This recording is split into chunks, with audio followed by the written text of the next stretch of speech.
Gentlemen, well, before we begin, let me introduce myself. I am Mehak Dhawan, your host for the day. And once again, today it gives me an immense pleasure to welcome all of you at inaugural session of 6th Asian City Summit 2023. Well, ladies and gentlemen, let's begin the day with a huge round of applause. एक बार जोर से तालियों के साथ हम इस दिन का आगाज करते हैं. Everybody. Thank you so much. And now, to proceed further with the day, I would like to welcome and call our dignitaries at the dais. Ladies and gentlemen, जैसे ही मैं dignitaries का नाम लूंगी, मैं एक छोटी सी दरख्वास्त आपसे बोलूंगी कि जोर से तालियां होनी चाहिए. और जितने भी लोग पीछे खड़े हैं, मैं रिक्वेस्ट करूंगी, प्लीज सेटल डाउन हो जाएं. Everybody, please take your seats. Please settle down. So let's move forward and have our dignitaries at the dais. Ladies and gentlemen, let's put our hands together for Mr. Kirit Parmar, Mayor Ahmedabad and Chair Urban 20 G20. Welcome, sir. Dr. Jairaj Phatak, retired IAS, Director General AIILSG. Mr. Kunal Kumar, Joint Secretary and Mission Director, Smart Cities Mission. And of course, Dr. Barnadia Iravati Chityachandra Devi, Secretary General, UCLG SPAC. Ladies and gentlemen, तालियों के साथ. Mr. Hitesh Vaidya, Director, NIUA. Our Vice President, AIILSG, Mr. Raj Kishore Modi. Ms. Hansa Patel, ma'am, Executive Advisor, AIILSG. And of course, our DDG, AIILSG, Ravi Ranjan Guru. Ladies and gentlemen, एक बार जोर से तालियां हो जाएं. और इसी के साथ, ladies and gentlemen, इस दिन को आगे बढ़ाते हैं with the felicitation of our dignitaries. Can I request DP Tiwari, Advisor, AIILSG, to please come forward and felicitate Mr. Kirit Parmar ji.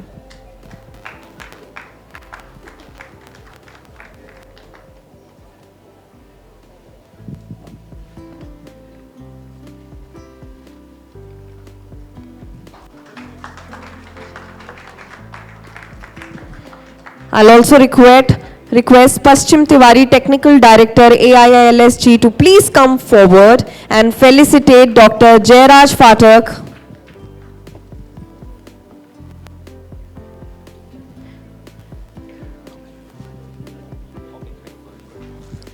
Shri Mrutyunjay C. Hirama GC member, to please come forward and felicitate Dr. Barnadia.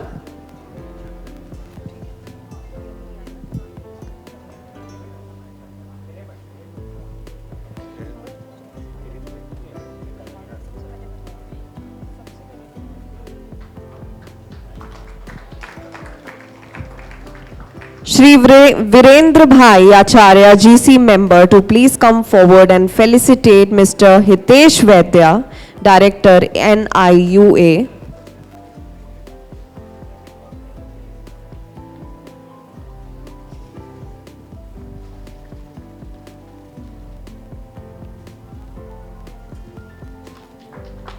Ladies and gentlemen, तालियों के साथ इस दिन को आगे बढ़ाना है. Mr. Devarshi Pandya, CFO, to please come forward and felicitate Mr. Raj Kishore Modi, our Vice President, AIILSG.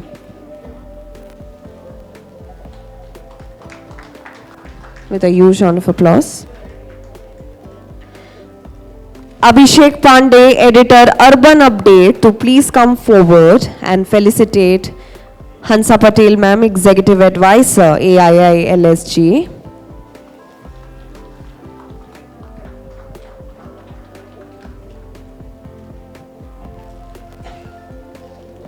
Harish Sharma, Project Director, AIILSG, to please come forward and felicitate Ravi sir.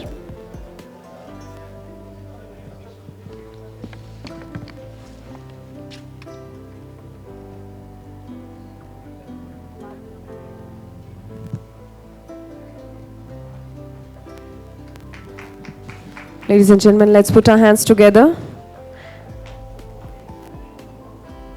And now I'll request all our dignitaries to please take your seats back. Well, चलिए आइए इस दिन को आगे बढ़ाते हैं. On behalf of our president, I will request Mr. Raj Kishore Modi, Vice President AIILSG, to please come forward and give welcome address, sir. Over to you.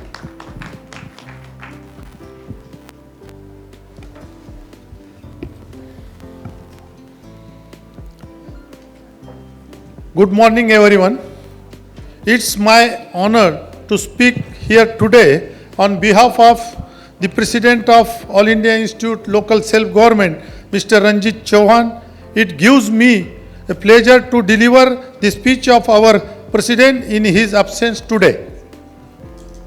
Dear ladies and gentlemen and honorable guests, it is an honor to welcome this August gathering to the 6th Asian Cities Summit hosted by All India Institute Local Self-Government, co-organized by UCLG, ASPEC, and with the support of Ministry of Housing and Urban Affairs, National Institute of Local Self-Government, European Union, Global Convents of Mayors South Asia. It is privileged to be a part of this estimated organization to stewards who have worked for the betterment of the masses for over 97 years.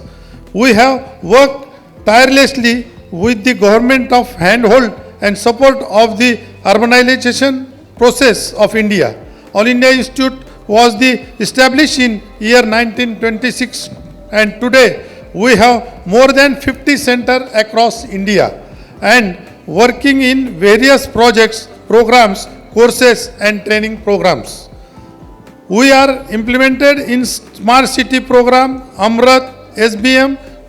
Within All India Institute Local Self-Government, we have various units and cells to provide all the necessary technical and advisory support to various tier of government such as RCUE Mumbai, PRUDA, WMRC, National Fire Academy, Disaster Management, and we have more than 1,000 professionals working with us and provides all the necessary support to the work on various projects, program and training programs.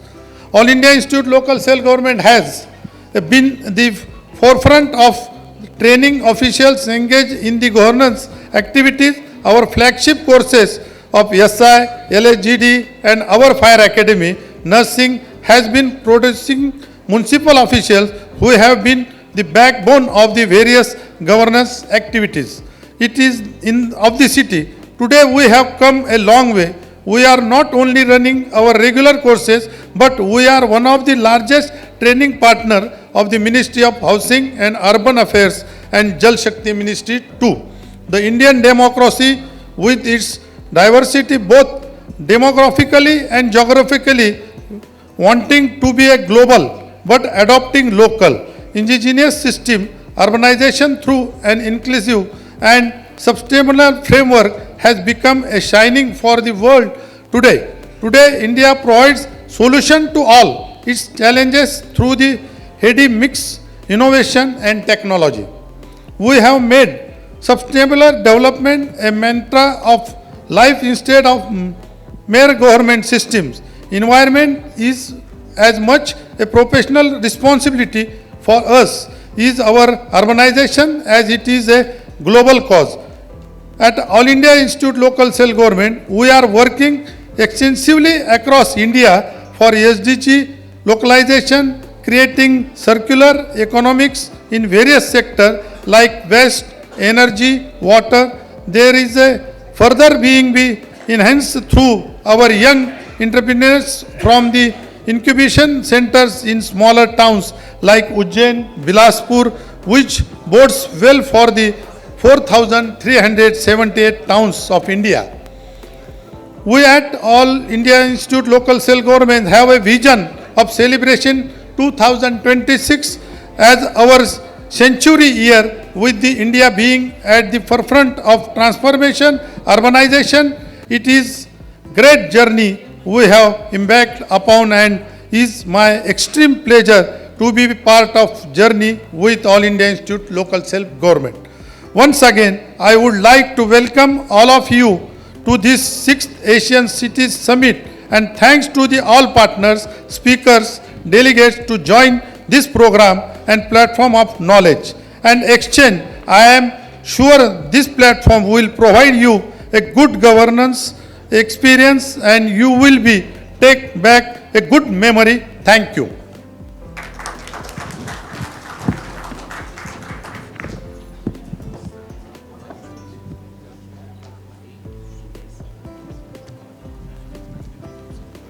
All right, ladies and gentlemen. Well, I would like to inform you that our dignitary, Mr. Kunal Kumar, Joint Secretary and Mission Director, Smart Cities Mission, have just joined us. एक बार जोर से तालियों के साथ उनका स्वागत करते हैं.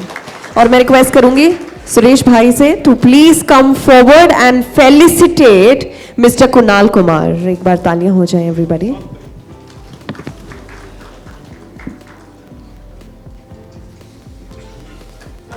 Warm welcome, sir.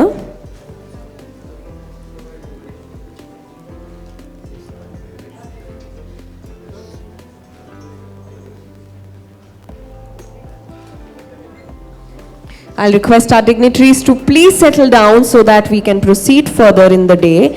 And to move forward, now I would like to request our DDG, Mr. Ravi Ranjan Guru, to please come forward for his address. Over to you, sir. Okay, good morning everyone. Namaste. First of all, my name is Ravi Ranjan Guru and I am a Deputy Director General in All India Institute of Local Self-Government. First of all, I would like to welcome all delegates, mayor, commissioner across the globe, our dignitaries on dais, Sri Kunal Kumar sir. Thank you sir for joining this today morning.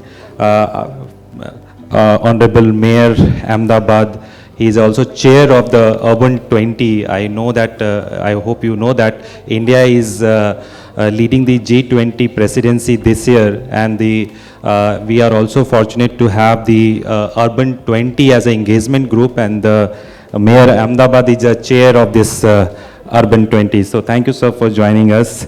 Hitesh Vaidyaji, who is a Director of National Institute of Urban Affairs, thank you sir for joining today, and all the support that NIUA is giving to us.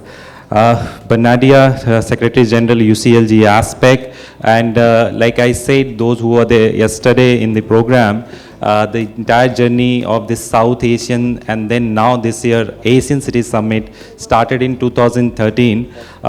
With the support of UCLG aspect, and thanks for all the last 5 programs that we have done it in India. UCLG always the support to us.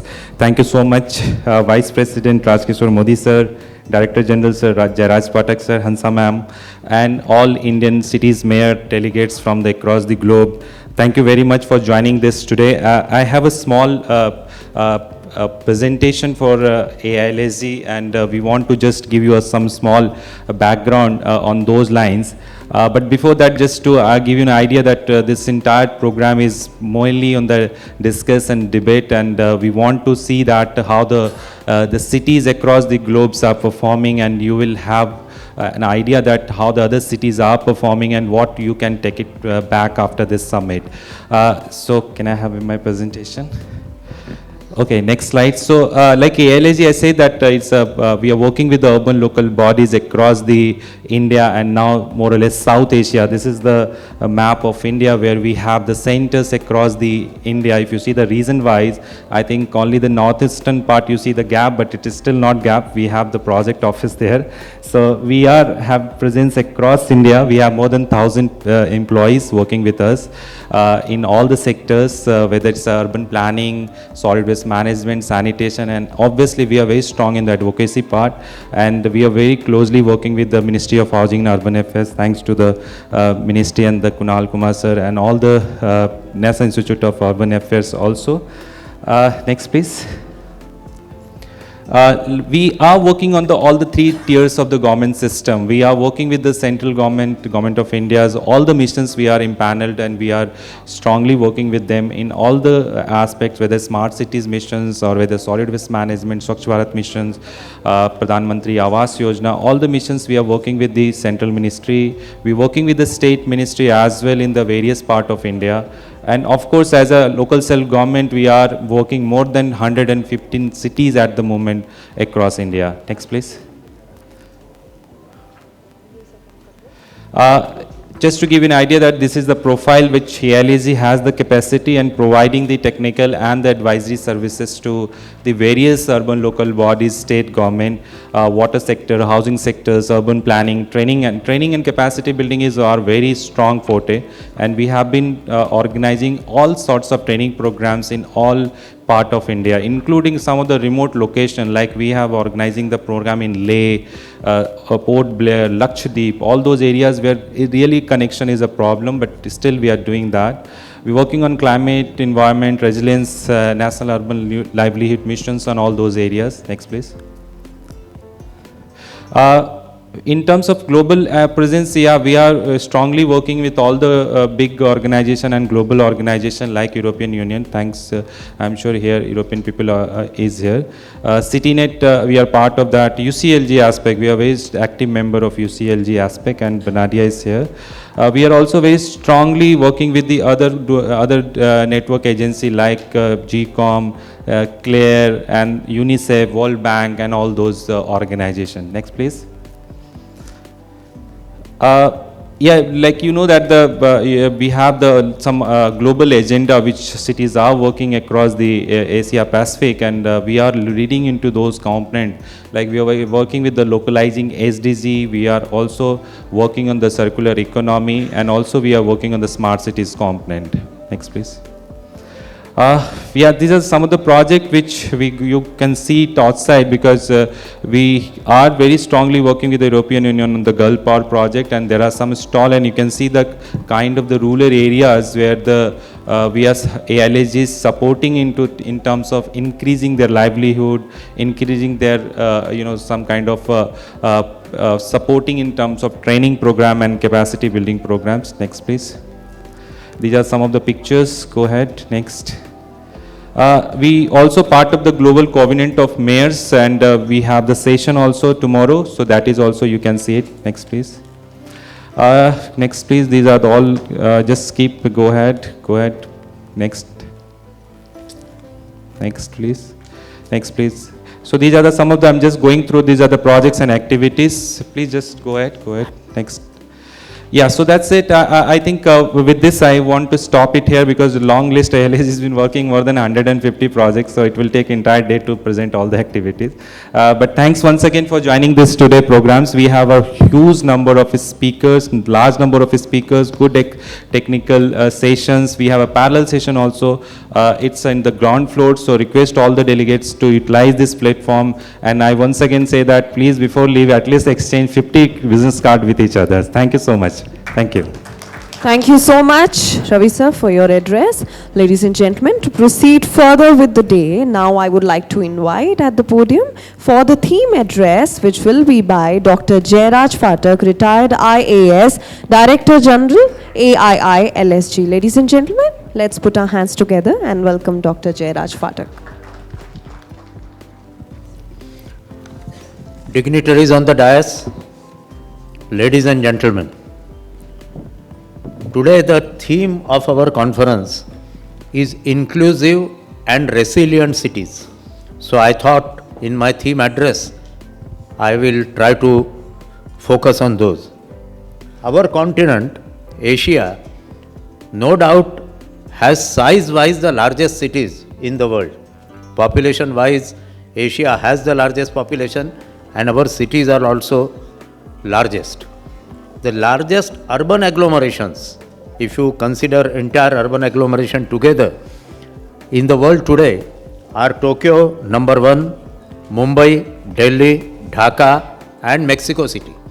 So 1, 2, 3, 4, the first 4 cities are Asian. The urban agglomeration, however, may have 1 or more municipalities. So like Tokyo is divided into Tokyo and Yokohama. Mumbai urban agglomeration as Mumbai, Thane, Navi Mumbai and several others. So municipality, since municipality ultimately gives the services to the citizens, becomes a more important unit, and largest municipalities are Shanghai, Beijing, Karachi, Istanbul and Tokyo. In fact, Dhaka figured among the top 4, but Dhaka got divided into 2. So as municipality, Dhaka is not in the first 5, but still it is in the top 10. So these municipalities, as far as Chinese municipalities are concerned, they include very large rural area also, which is urbanizing fast.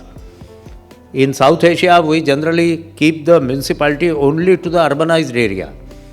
In China, Shanghai and Beijing have areas of 5,000 square kilometers and sometimes larger. So they are more like our NCR, or what we call union territories in India. And the mayor of Shanghai, their system is also different. Mayor of Shanghai is a very senior leader of the Communist Party of China, which dominates their political spectrum.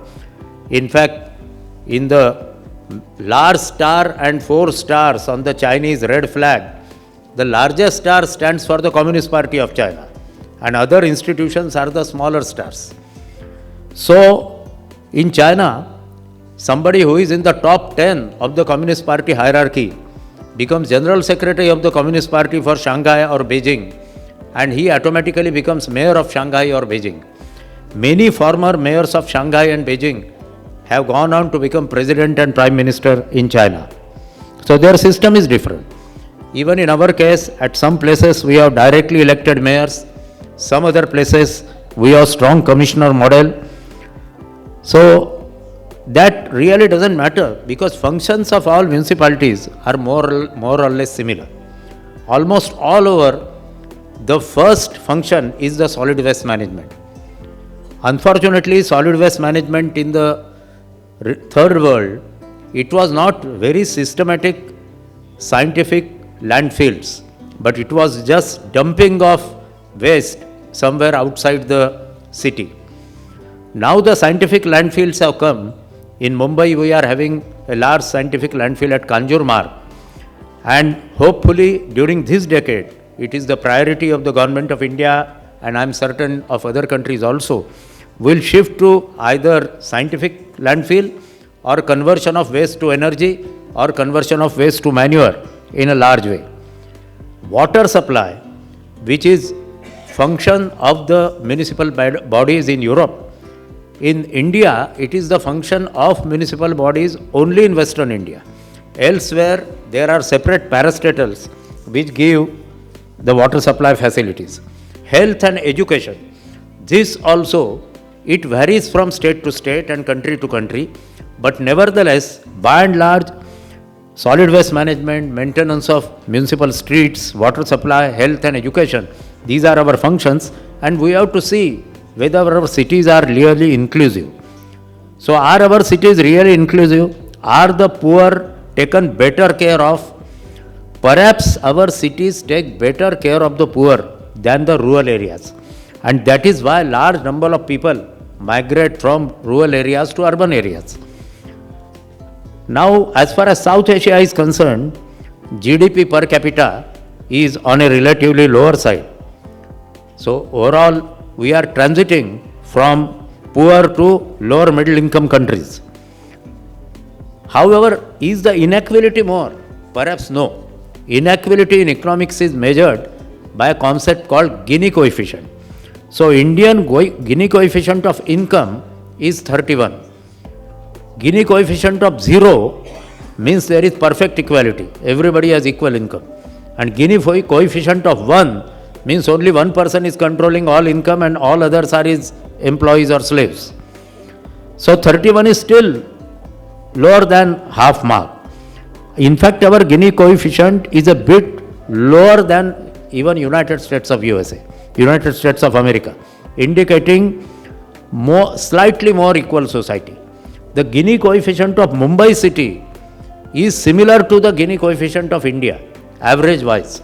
So perhaps inequality in Mumbai, stark as it may seem, is similar to inequality in India.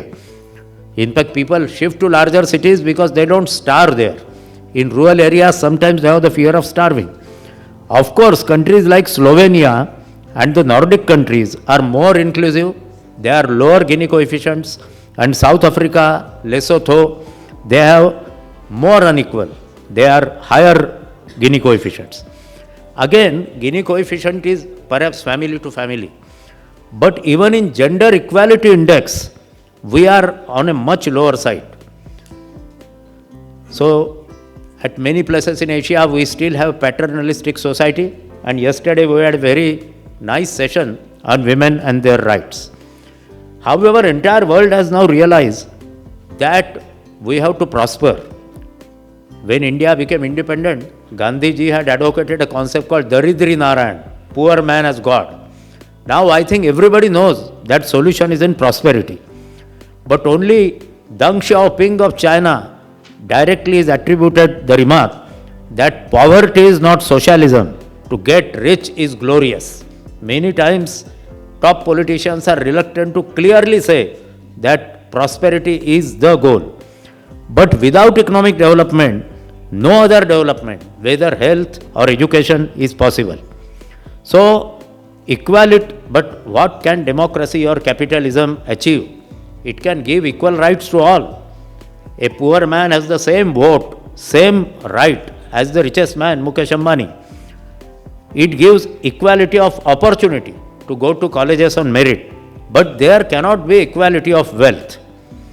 But basic facilities to the poor, all countries here are trying to help their poor because there are many merit goods. If the poor are not educated, if they are unhealthy, entire country suffers.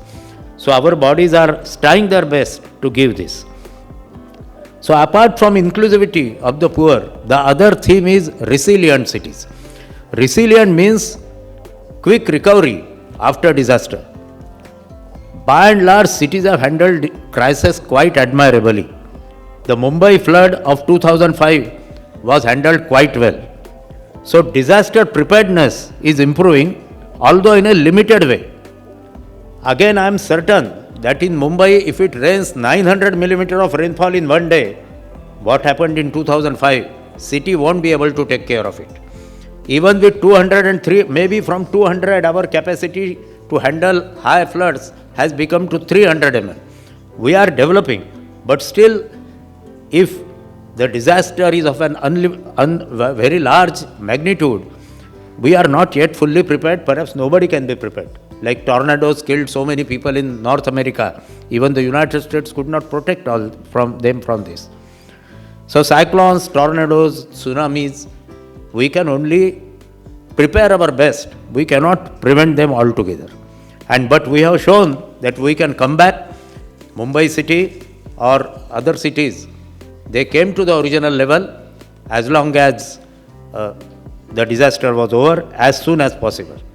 Thank you very much. I am sure there will be many speakers and we will focus on the theme inclusivity as well as then disaster preparedness, that is resilience. Thank you very much.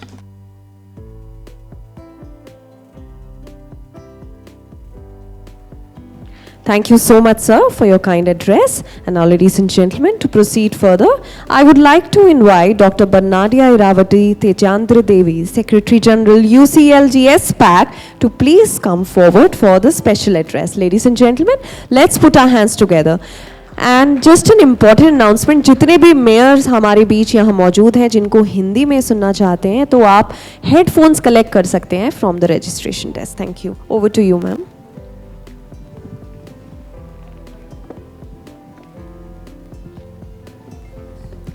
I don't know Hindi, but I know only Kuche Kuche Hota Hai.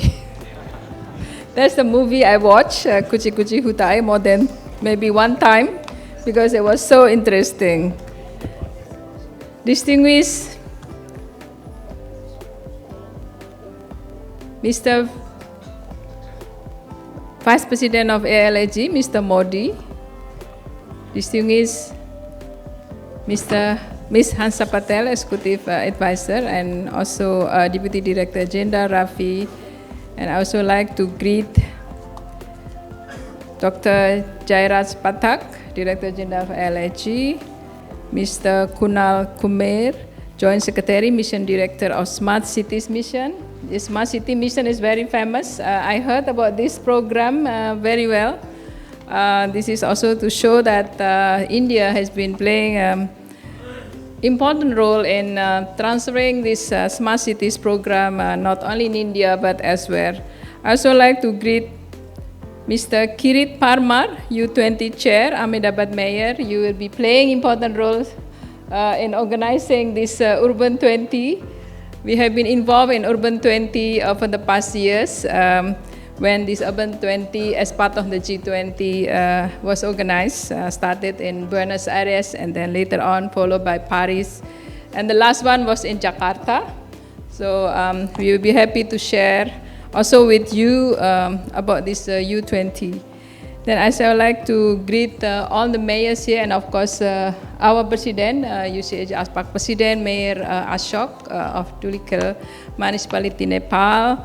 I also like to greet all the mayors here, ladies mayors, male mayors, and of course all distinguished participants, ladies and gentlemen. Very, very good morning. Namaste. Namaskar. It's really an honor for me to speak here today.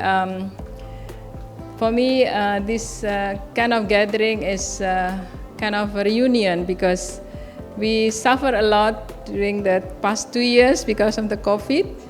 And I think a lot of activities were transformed into virtual activities. But it's good that we managed to get together again today to have this physical gathering, face-to-face gathering. And I think this is first time of the Asian City Summit that is organized immediately after COVID. So congratulations that you all dare to come together, although some challenges are still happen. So congratulations, I think this is to show you that despite this pandemic, which still, I think, around us, because I just got information that our staff member just came back from Bangkok and she got COVID. So still around us. But anyway, I like to congratulate All India Institute of Local Self-Government for hosting this 6th Asian City Summit and Mayors Forum today in New Delhi. This event provides a great opportunity for all of us to share information and also experiences among all of us in reshaping the cities we want to see in the future as well as in the near future. I think from COVID we learned a lot. We learned about this sustainable issue as well because like I could see the first time in Jakarta we managed to see a blue sky. Over the maybe 1 decade, we have never seen blue sky in Jakarta. So although this COVID affected us, but I saw a lot of opportunities in which one of the things that we could see much clearly is about the importance of working together. How the community has been engaged, how local governments as the frontliner of this COVID fighting together with the community. And this is to show that inclusivity we have seen much stronger, especially during the COVID-19. And also I see digitalization has been also be accelerated during this time. We have seen a lot of cities have taken great initiatives in bringing together all the stakeholders by creating a platform, digital platform, which also bring benefit from the people. So in this opportunity, I also would like to congratulate the Indian government as the G20 chairmanship this year. With the Amrit Kal spirit, I think we have to give a big applause for India for hosting this G20 chairmanship this year. Indonesia was we were the host last year, so we will be happy to share a lot with you later. So with the Amrit Kal spirit, India is on mission to bring about a shared global future for all. With Vasudhaiva Kutumbakam, or One Earth, One Family, One Future, as a theme for this G20 presidency, I believe, and I think you all believe, that India will contribute to the global perspective and lead up in tackling the global issues and challenges. So during India's G20 presidency, there are several substantive deliberations across broad priority areas would revolve around inclusive and sustainable growth. This including also acceleration of the achievement of the SDGs, green development and lifestyles for environment, public digital infrastructure, reforms of multilateral financial institutions, and international peace and harmony. I was actually involved in one of the sessions of G20 in Pune when this G20 meeting was organized by the Ministers of Finance. And I'm glad that the theme of one of these G20 meetings in India is about financing cities, investing in cities. This is congratulations once again, Government of India, for taking this important message here, because I don't need to explain how important cities are, because I think the previous, the Director General Patak has already explained that more and more people living in urban areas, and a lot of challenges we have been facing. So this is why, once again, it's very important that we address the issue of urbanization. And UN DESA reports estimated by 2050, most urban of the world population will reside in cities due to the rapid growth of the urban population. If we talk about disasters itself, Asia Pacific is the most prone region compared to other regions. Every 4 minutes, there is disaster occurs in this region. So this is how important the resiliency, the topics that we are discussing today. So however, the challenges still remains, despite the opportunities that cities have been bringing to these sustainable solutions or global solutions. We still have seen a lot of inequalities, and this is still on the wealth distribution among cities' population. We have seen still big percentage of people living in slum areas. We have also see digital gaps. We have also see lack of safety and security, still even lack of basic services in many cities in these regions. So families with lower incomes are also at risk of their children having malnutrition and less access to health services. We also see inadequate water and sanitation, also very poor public services, and of course there are many other aspects. I just came back from Bangkok for this APFSD Asia Pacific Forum on Sustainable Development, in which the SDGs have been reviewed. These include SDGs 6, 7, 9, 11, and 17. The figures do not look so good. Despite some of the progress in some indicators, Asia Pacific still a regression in terms of SDGs implementation. So this is why let's try and to accelerate how we can achieve, because we only have less than 8 years to achieve these SDGs. So we are here together, not just to share the challenges that we have been facing, but also to find solutions, to find innovative solutions that may be already available in any part of the world. And we know that because we have been also compiling a lot of good and best practices, even during COVID. Some solutions have also been found. So I'd like to once again congratulate AIILSG and of course all the partners here, including UCLG ASPAC. We are very proud of spending together with AIILSG and all the teams of organizing this 6th Asian City Summit. And I have seen a lot of outputs and outcomes, because whatever we discussed today, UCLG ASPAC is committed. We have been following up what the discussion we have through city-to-city cooperation, through peer learning among local governments, so we can have all kind of address the climate crisis and also support whatever constituencies all want. So I also want to share one new program that we will be implementing very soon together with UNESCAP and GIZ, is supported by government of Germany. We will be running one program here in India together with our partner UNESCAP. We have representative from UNESCAP, and the program is about Urban Act.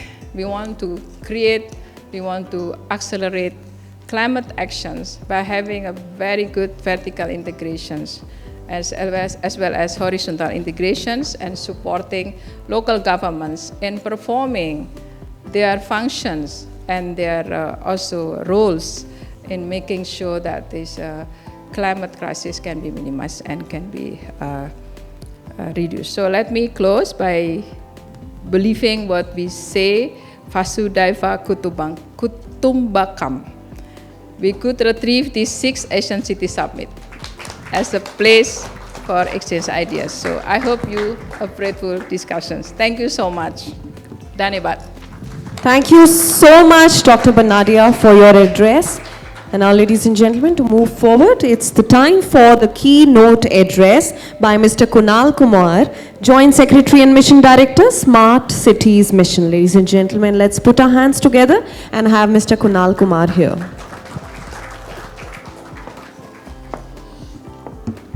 Very good morning, everyone.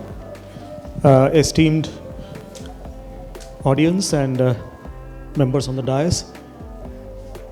First of all, it's a very pleasant thing to be in this conference because there are a lot of mayors from the country. Usually you go to conferences where people do come, but you don't find so many mayors. So congratulations to AIILSG also, and congratulations to all the mayors who have come here from not only India, from other parts of the world. I always, because I have worked in cities for quite a long period of time, 8.5 years, and I worked with about 9 mayors. I can remember 9 mayors at least, probably. Working in Indian cities, especially as mayors and commissioners and officers that are here, is not for the weak-hearted. There is a Hindi song which says in Mumbai, "Yahan roz roz har mod mod pe hota hai koi hadsa," which means every day there is some disaster waiting to happen on each street of your city. And so in a way, the audience is full of warriors who are fighting day in and day out to make cities work in this country.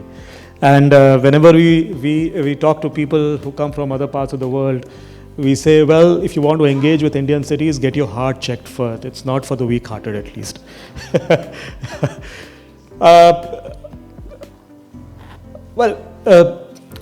These conferences are a great place to exchange ideas and learn from each other. Of course, also to reiterate the points that all of us probably know, but it doesn't really sink into us sometimes unless we come into a gathering and see how people are talking about it. Some of the statistics that I want to present, for example, I was reading a book recently which says that between 1750 and 1950, this first phase of urbanization that our world saw, 400 million people, which means in 40 crore people moved into cities across the world from 1750 to 1950. And from 1950 to 2100, which is the next 150 years, 20 times that, which is 8 billion people are supposed to move into urban areas. So what we have seen is probably just a trailer, and the movie is yet to happen. And all of us are talking about our perceptions about what is going to happen based on the trailer that we have seen, expecting that the movie will be on the similar lines, but we don't know because most changes in habitation patterns across the world over the centuries have happened based on the technology of the times. There was, for certain reason, agricultural populations were based in a certain way, which is why till about 1800, only 3% of the world was urbanized, because it didn't need to be urbanized to be part of an agricultural society. But then industrial revolution took place, and from 1800 to 2023, as we stand today, we went from 3% to 55% urbanized. In 200 years, we achieved what we did not in the previous 2000 years. But are we on the cusp of another technological change in the course of human history? We don't know. Maybe it's early, maybe it's playing out and all of us are witness to it, but it's very difficult to comprehend habitation patterns of the future. But nevertheless, if we extrapolate what we have seen in the past, then this should be pretty much the century of cities, because 2100, which is around 80 years from now, we should be close to 80, 85, 90% urbanized as a world. Around 8.5 billion to 9 billion people living in cities. Out of the total 11 billion population expected by 2100. And therefore, why I call this the century of cities is that probably no cities will be built in the next century. All the city building is going to happen now. So this is the century for urban practitioners to make cities work. Now, this is the global scenario, but what is happening in our country? Of the 8 billion people that we expect to move into cities over the next 80 years, close to 3 billion are going to move till about 2050. And about 90% of the 3 billion people going to move into cities over the next 2.5 decades. 90% of that is going to happen in Asia and Africa. More than half of that 90% is going to happen in India, Nigeria, Indonesia, Vietnam, etc. So it's not only that we are going to urbanize faster in the next coming decades, the type of urbanization is going to be completely different from what we have seen in the past. So not only the scale is humongous, but also the character is going to be different. You know, the urbanization in the West was characterized by substantial riches, money coming in from different sources, not the least colonial exploits, plus of course industrial revolution, the scientific revolution, the Renaissance, and so many other things that played out. In our case, well, as we stand as a country, in 1947 we got independence. Our industrial system was completely emaciated by the British, essentially left nothing, and we had to start building from scratch. We are a country with about $2,300 per capita income, and from now on till about 2047, when we become 100 years as an independent country, 500 million people to move into India's cities. Thus, it may be, for all that we know, that we have close to about 1 billion people living in India's cities by 2047. And we do not have the same template that the West had when it urbanized. So the challenges that we face as a country, and I'm sure countries that are represented here from Asia and Africa face similar challenges.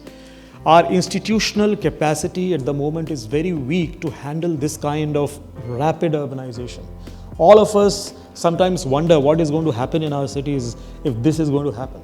You know, there are fantastic ways of presenting statistics. One of the statistics says that we will be building a city of the size of Chicago every year from now on for the next 25 years. Now, I was sitting with some German friends last week or 10 days back when they were discussing what percentage of buildings in Germany will be added till about 2050. So they said 10% new buildings will come up in Germany by 2050. So 90% of 2050 Germany already exists. But what is the case in our country? You know, our country, the figure could be very well close to around 25-30%. So 70% of what is going to exist in 2050 is yet to be built. Now, with that weak institutional capacity, are we in a position This is not an indictment on the capacity. This is just a statement of fact. We all know that our cities are struggling to sort of have capacity to handle these issues, both on the administrative front, planning front, policy front, human resources, capacity to deliver services, use technology, and so on.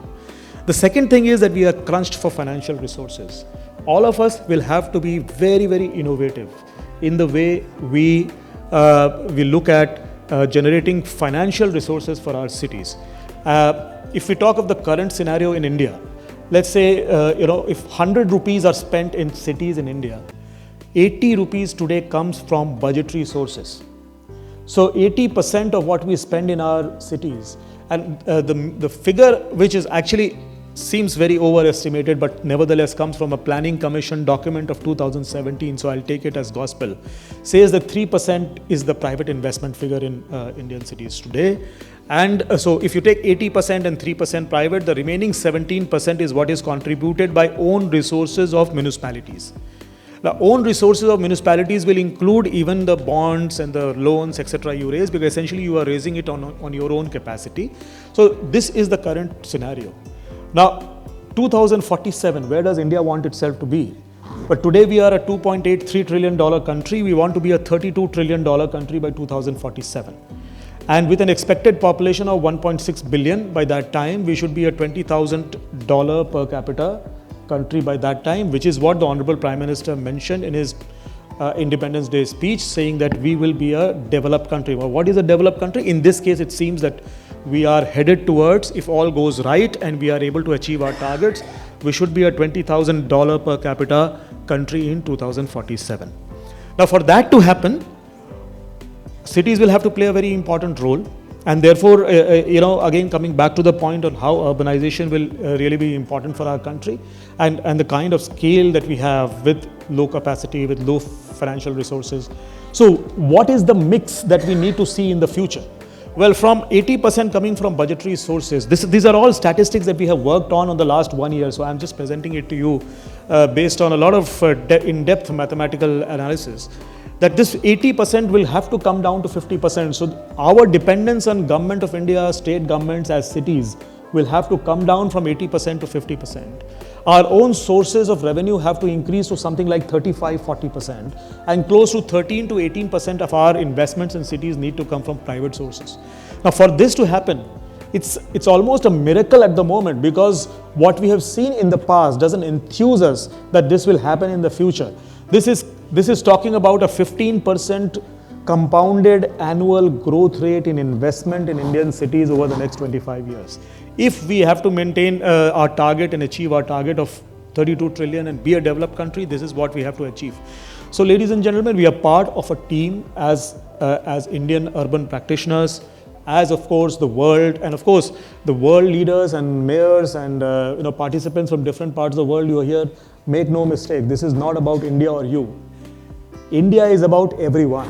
If India doesn't make it sustainably, in a resilient manner, in a climate sensitive manner, in a manner which is energy efficient, the world will have to pay a price. So this is a time for everyone to come together and work with countries like India, Indonesia, Nigeria, Vietnam, Bangladesh, and see that urbanization in these countries succeed. It is not about you or us. It is not about you or them. It is about us collectively, which is what Vasudhaiva Kutumbakam is all about.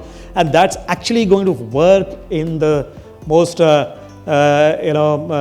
prescient of ways in the next 25 years. This is something that we will keep talking about. If we don't succeed, these countries, the world is going to face a torrid time. Humanity will have no future. So going forward, building these capabilities in our country will require different kinds of skill sets, different kinds of investments, and different kinds of partnerships. So I think I will, one of the things that I see here, since most of the commissioners and mayors are here, and since I've worked in cities for 8.5 years, I started realizing when I was working in cities that sometimes all of us become slaves of our own visions. As mayors and commissioners and people who are leading cities, I think we should be very vision free. I'm saying that we should not be visionaries in some senses. We should actually be able to absorb the vision of the city. We should be able to understand the vision, the ethos, the context and the voice of the city, and we should be smart enough to be able to action that. You know, when the Smart Cities mission was launched in 2015, I was a commissioner in Pune, and then at that time we were working on a plan for Pune which was much beyond smart cities. How many cities in the country can, at the level of the mayor, at the level of the commissioner, vouch for the fact that they have a comprehensive plan for, you know, water security for the city, a comprehensive plan for transport and mobility sector which is inclusive, which is good for all abilities and ages, and which will stand the test of time as far as adaptability is concerned? How many people have the health plan for the city? How many people have a plan for seeing that people get decent education, have decent apprenticeships, have decent internships, the youth are constructively employed, there is talent and there is jobs as per talent in the city? Why don't we invest in these sorts of things? Why are we limited? You know, there is nothing in our law, there is nothing in practice that stops us from doing all this. It is just that we have a limited view of things. And so this is coming from a practitioner. I have worked in cities, and therefore I can say that this is the time that we have to spread our wings. This is the time that as mayors and commissioners we have to think beyond the normal and take on responsibility of planning for the city, taking things forward in a courageous, bold, gutsy way. Building smart cities is not a glamorous job. It's a messy job. It's a gritty job. It's a job of guts and bravery. It's not about being on the headlines of the newspapers all the time for good things. It's all about bad things. And so if you are not able to take those decisions, our cities will not be able to move. So all of us here have to come together and see what skill sets are required, what kind of plans are required, what kind of actions are required, and are we ready for the next 25 years as our country needs us to be. Thank you so much, and all the best for the conference.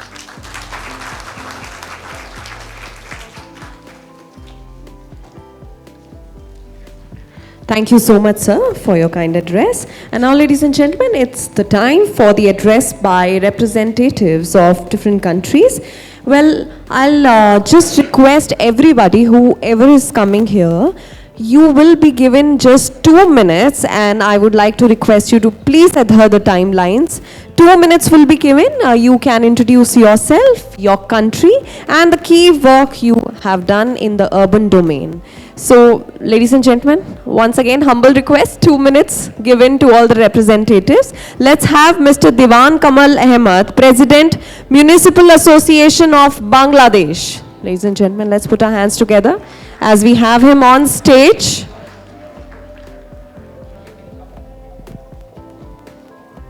You can face the audience. The mic will be given to each one of the representative. Thank you.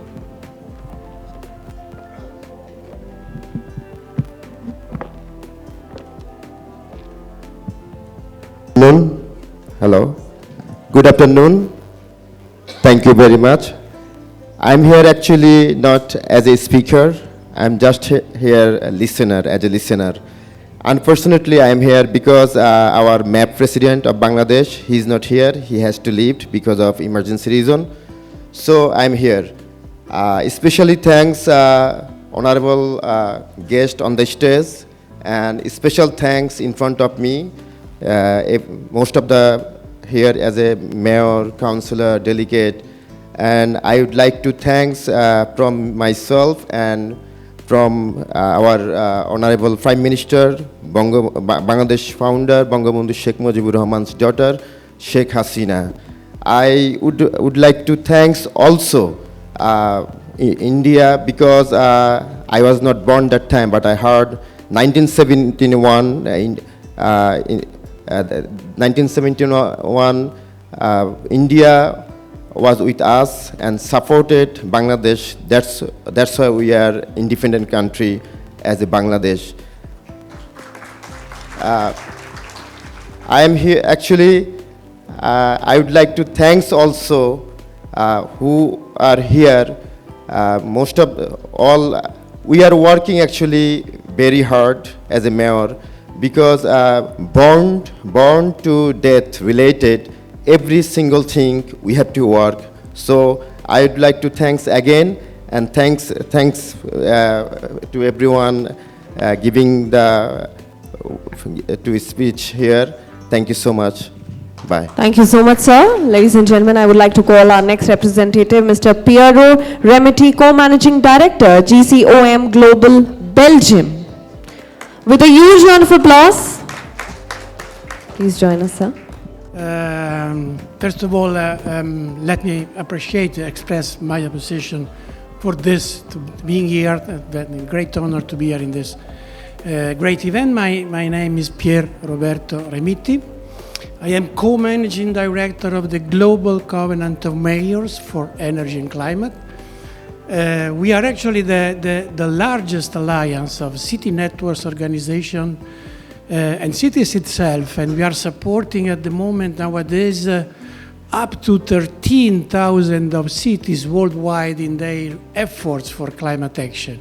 We already have a long-standing cooperation either with UCLG, that are between our main partners since a very long time, and also with AIILSG, that are contributing significantly to our regional covenant office in this region, in South Asia, in India, because we are working and providing this support to cities through different regional covenants. So very, very happy and very looking forward to great exchange and cooperation we do in the next 2 days. We'll be having a specific session dedicated to this that was already mentioned by my friend Ravi. So looking forward to speak with you and explain which kind of support we are providing to city. Thanks a lot for this great opportunity. Thank you so much, sir. Now I would like to call our next representative, Mr. Ugyen Dorji, Mayor, Thimphu City, Bhutan, with a huge round of applause. Let's give our extra claps for the costume. He is representing from his country, ladies and gentlemen. A very good morning to each one of you. Excellency, President, All India Institute of Local Self-Government, Honorable Mayors, Delegates, ladies and gentlemen, Kusu Zangpo, and very good morning. I, on behalf of our team, would like to express our sincere gratitude to the All India Institute of Local Self-Government for inviting us to participate in the 6th Asian Cities Summit and Mayors Forum. It has been an honor and a privilege to be a part of this important gathering of leaders and experts. The summit will provide us a unique opportunity to exchange ideas and insights on the challenges and opportunities facing cities in the region, and to learn from the experiences, especially in the field of making our cities inclusive and resilient, which is the main theme of the summit. Once again, thank you for inviting us to be a part of this important event. We look forward to continuing our engagement with All Indian Institute of Local Self-Government and other organizations in the region, including GCOM, and to working together towards a brighter future for the cities. Last but not the least, I would like to end with the quote. Yesterday, I was clever, I want to change the world. Today, I am wise, I want to change myself. So, I want to request each one of you, please change yourself, do better in your cities, then think of advocacy and awareness to other part of the world. Thank you, and Tashidele. Thank you, sir, for ending your speech with a quote. And now I would like to have on stage Mr. Panagiotis Karamonos, Country Coordinator, EU IURC Program, Greece, with a huge round of applause. Thank you. Thank you. On behalf of the European Union-funded International Urban and Regional Cooperation Program, and from Greece, thank you very much for the invitation. We work closely with 14 Indian and 9 European Union cities on climate change issues and sustainable urbanization issues, exchanging best practices and lessons learned on with various cities. We work with Surat and Rotterdam on water plazas. We work with Leh and Greek cities on urban planning. We work with Ranchi and Reggio Emilia in Italy on safe biking routes. These are mutually beneficial projects that put our common knowledge into practice. I congratulate you for this event, as this is the only way to solve global challenges. Thank you very much.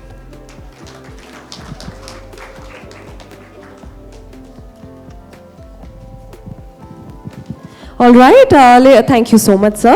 Well, ladies and gentlemen, to move forward, I would like to request our DDG to please felicitate Mr. Kunal Kumar, as he's running a little quick with his schedule, and he would like to leave the session. So let's put our hands together and felicitate Mr. Kunal Kumar. Thank you so much for joining us and being part of the inaugural session at 6th Asian Cities Summit 2023.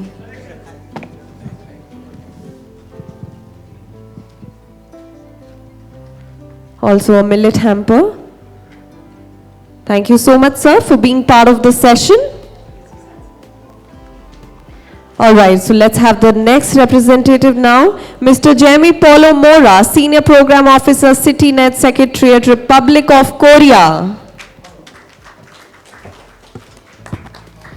Okay, good morning, everybody. My name is Paulie Mora from the CityNet Secretariat. It's nice to be here.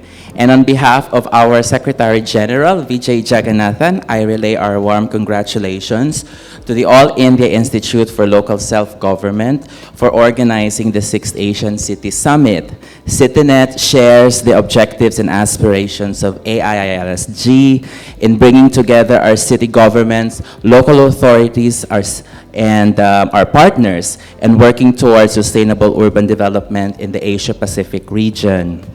To briefly introduce CityNet, CityNet is an international city network for cities in the Asia-Pacific.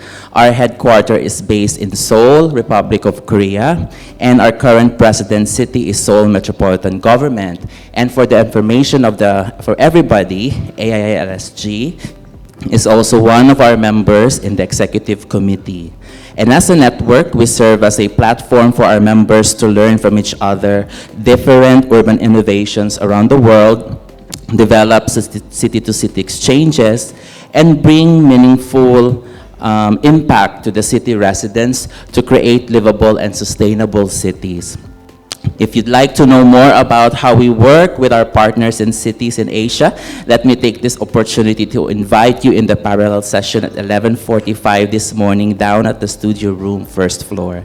Again, our heartfelt congratulations and gratitude to AIILSG for the wonderful hosting. We are certain that we will build on the gains of this summit, and rest assured that CityNet extends its development reach to our cities here in India and South Asia and in this side of the region, and build a movement of sustainable cities in the Asia Pacific. Thank you again. Thank you so much. And now let's have Mr. Ashok Kumar Byanju, President, UCLG, SPAC Secretariat, Nepal, with a huge round of applause.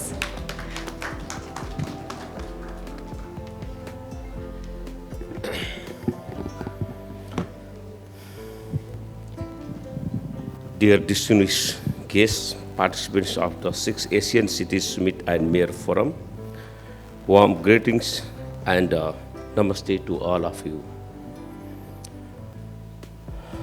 I would like to express my sincere thanks to all India Institute of Local Self-Government for organizing this event by the initiative local governments, respective officials and stakeholders from the various countries with the aim of sharing the experience, knowledge and relevant subject and good practices adopted by them.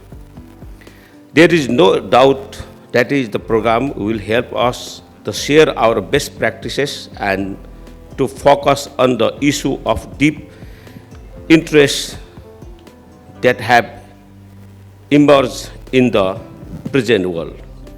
Well, on behalf of UCLG SPAC, basically it effectively serving its member cities as a key knowledge, but on all local government issue is the Asia Pacific region, the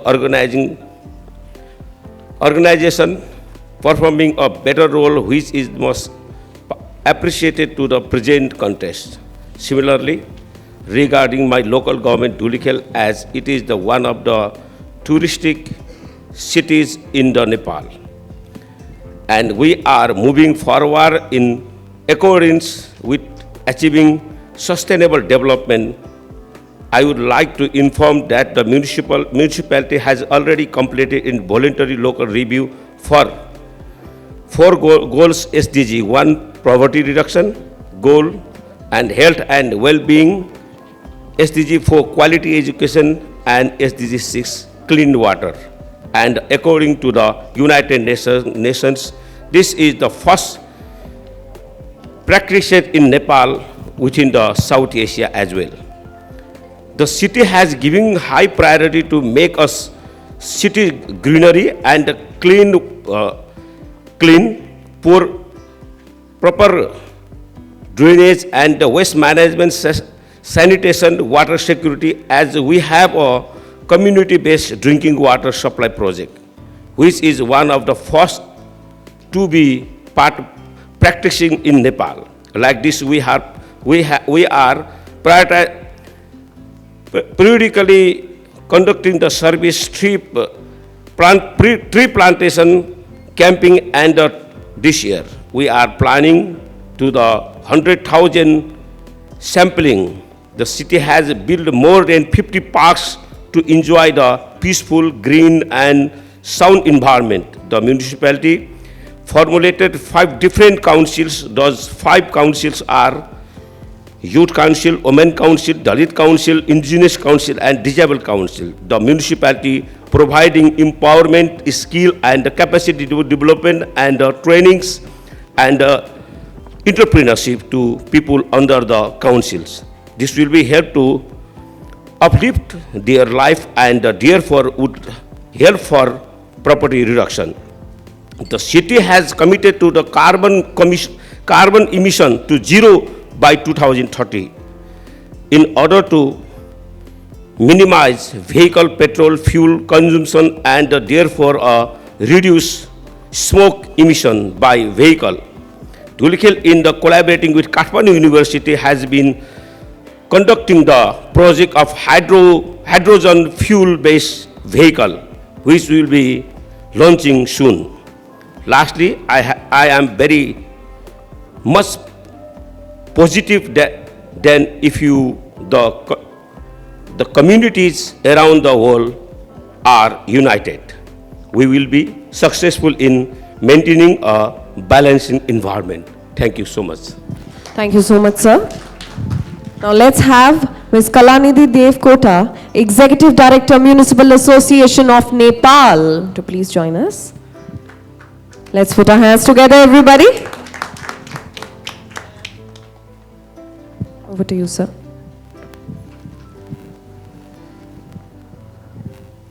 Very good morning. Distinguished Mr. Chairperson and distinguished guests,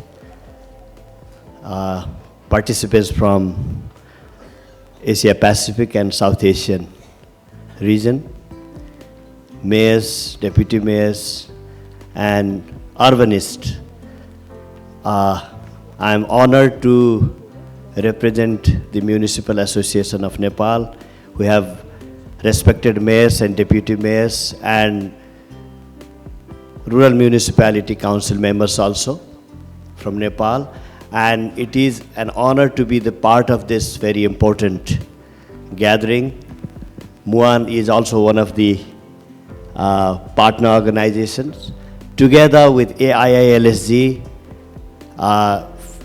from more than a decade in the South Asian region, MUAN has been playing an instrumental role in order to establish a very important role of local self-governance in this region. I would like to also share with you that in Nepal, when we promulgated new constitution, we worked hard.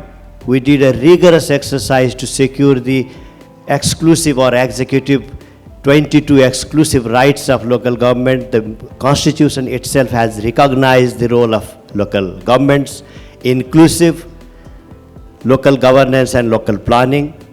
That could be a very good lesson for all of you.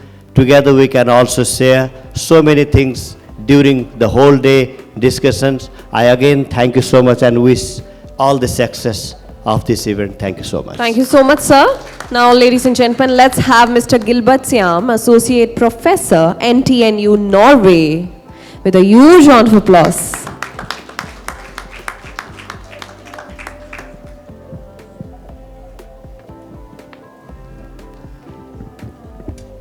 Good morning, distinguished guests. It's a pleasure to be here, and I thank you for providing some of the opening speeches which are so inspiring. I come from the Norwegian University of Science and Technology as an associate professor there. Here I represent an international partnership on SDGs. We work to localize sustainable development goals in the cities. And I want just Messi from University of Cape Town just stand and just wave. That's from the southern tip of Africa. We have students also in the delegation, and we have a professor from India School of Architecture and Planning. We work on the theme really that is structuring our conversations today. We are deeply concerned about inequality in the cities and how we actually need to address that, particularly people struggling with everyday challenges of water, everyday challenges of basically making sense of life in the cities. And we've worked in cities in Kochi, within India, in the Cochin city. We will be working in Cape Town later this year and next year. We've worked a lot on partnership, building capacity at the city level to deliver on SDGs. This is our really important mandate for us.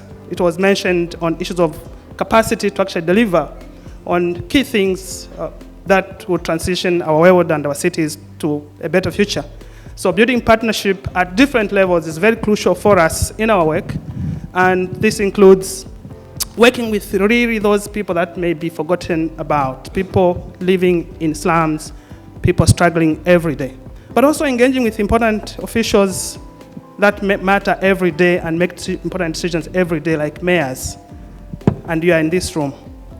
It matters. We may talk of resilience, but millions are in a crisis every day. And things just get magnified when a disaster hits.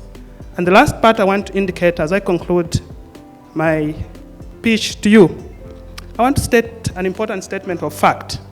And as an academic, it's my duty to state the truth all the time. It is more than clear and certain that the world is off the track when it comes to achieving SDGs in the next 7 years, if not less. We are off track. You can talk of SDG 7, SDG 13 on climate, all SDGs. We are off the rails. And the question we should ask, yes, we hear good speeches. What type of knowledge, what type of models, what type of decisions and financing should we be putting in place for us to get back on the rails and deliver? This is where part of the work that I do and the colleagues in this partnership and the wonderful work that you are doing, we need to think a little harder and act a little bit unconventional for us to deliver on what we've committed to do. But this is happening within a very different context. It's a context of overlapping crisis. It could be climate, it could be war and conflict, and it could be everyday crisis of lack of water and sanitation for millions. How then should we accelerate action to actually deliver the change that is needed? All of us are called that duty, and my university, the Norwegian University of Science and Technology, with partners, we think every day on models, ideas that could disrupt the status quo and deliver the change that is so important now. And the Harry delegates, as you go, the G20 is meeting here, and it's pleasing to see that there is action and there is a theme on cities. The question you should ask, how can the top 20 countries really deliver on the SDGs, particularly on inequality and poverty and other things that matter to the ordinary person, very ordinary person? And I think that message needs to resonate and reverberate and be delivered very strongly to the leaders that make decisions day in, day out. I thank you very much, and I'm super interested in what is happening. Come to our booth. We're just outside. We share more what we are doing. We've got several ideas and several concepts that we deal with. Thank you very much. Thank you so much, sir. Sorry, I have to move a little bit to the left because Thank you. Every time that I render my speech, the podium is always taller than me. So I have no choice but to move a little bit further to the left so that you can see me. 7 years ago, I was here in India. And I would like to congratulate the government of India. 7 years ago, imagine it was a huge, vast improvement and achievement. It's 360 degrees. Thank you and congratulations. So I guess there's still hope to achieve the SDG in 7 years. Imagine you have this new hotels, new thoroughfares, and new investors. So congratulations, only in 7 years. First, I would like to extend my gratitude to all the organizers. I don't want to enumerate all of them one by one because it will take 5 minutes or even more. Especially the people behind the scenes. Thank you for being so persistent, calling us every time that the program is about to start. You're so persistent and annoying sometimes. But thank you. Thank you for that patience. And also, of course, to the generosity and the warm hospitality. Thank you very much for having me. But due to time constraint, I won't be able to visit Taj Mahal. And I really want to see Taj Mahal. But, Ravi, you have to give me, you have to pay for my plane ticket next time. And then pay for the Taj Mahal tour. But, instead, I will bring home, what will I bring to the Philippines is the positivity. I felt yesterday the sincerity, the dignity, the passion, and the commitment of every individual. The belief that there will be a better world for all of us. Out there, there's a better world. And truth to be told, I have to be honest, I thought there's no more hope. Because with the cynical world that we have right now, with the war going on in Ukraine, which can spark World War III, and there's a possibility that can be sparked, but when I saw all these people, all of you who are so committed, especially the mayors, I know the degree and the level of difficulty and sacrifices because I've been a mayor for 15 years. And our city is usually visited by 7 to 8 super typhoons in a year. And there was even this incident wherein during the pandemic, we had 3 subsequent super typhoons on a weekly basis. Imagine pandemic, then weekly it was a super typhoon, 300 kph. So it's hurricane, it's signal number 5 on a weekly basis. I know the degree of difficulty, but you are giving us hope. You gave us that hope and you gave me that hope that indeed there's still hope. We can change the world in 7 years. We can do that. I've met Dr. Haina yesterday for the passion and the generosity. Preeti for extending mental health, holistic approach, help to all the people in Kashmir. Our Lone Ranger, because I called him Lone Ranger because he's the only gentleman in the panelist. But he loves women and he loves his wife so much. Also, Ravi, he's everywhere. And also, of course, my idol, my full admiration to Dr. Bernadia. She's always everywhere, and I keep asking her, don't you ever get tired? Because she came all the way from Bangkok, and then now India, and next week she will be in Nepal. And maybe next week she will be in New Zealand and Sweden. So she's everywhere, and continuing and hoping and forging all this advocacy. And also my friend here, Mayor Steph, she came all the way from New York, to give his speech in United Nations. But I call all of you the unsung heroes. We are all the heroes. And please don't stop. I humbly appeal to all of you to please don't stop. And I call all of you the unsung heroes. And with that, thank you for the hope that you have given me. And that is what I will bring home to the Philippines. Thank you, and God bless us all. Thank you so much. Let's have Mr. Bekis Tofile, President, South African Local Government Association, South Africa, with a huge round of applause, everybody.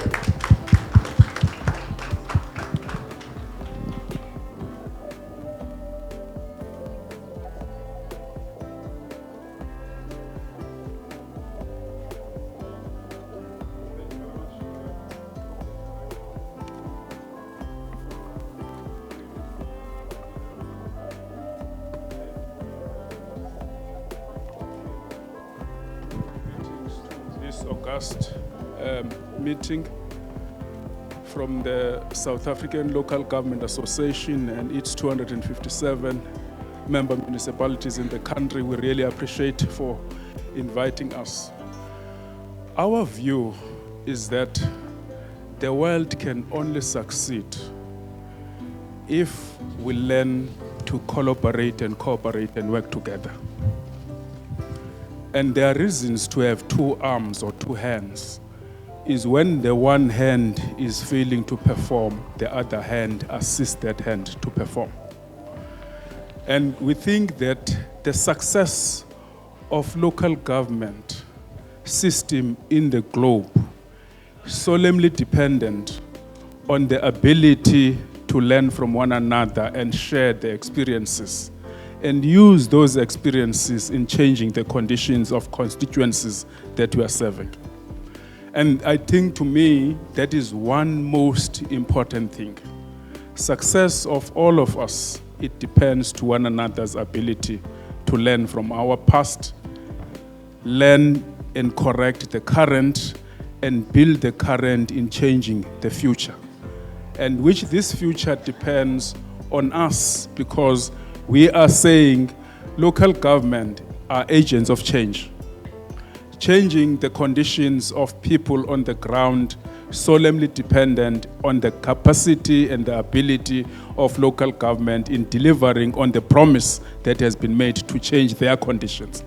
And we think attending this to us is a very important interaction in driving this change, because it's through successful stories that we are going to share out of this platform and learn from one another and build a better future. Thank you very much. Thank you so much. Let's have Ms. Rosie Sinanyake, Mayor, Colombo Municipal Council, Sri Lanka, with a huge round of applause. And also, ladies and gentlemen, just to inform you, our chief guest, Mr. Gajendra Singh Shekhawat, Union Cabinet Minister in Ministry of Jal Shakti Goal, is on his way. He will be amongst us very shortly.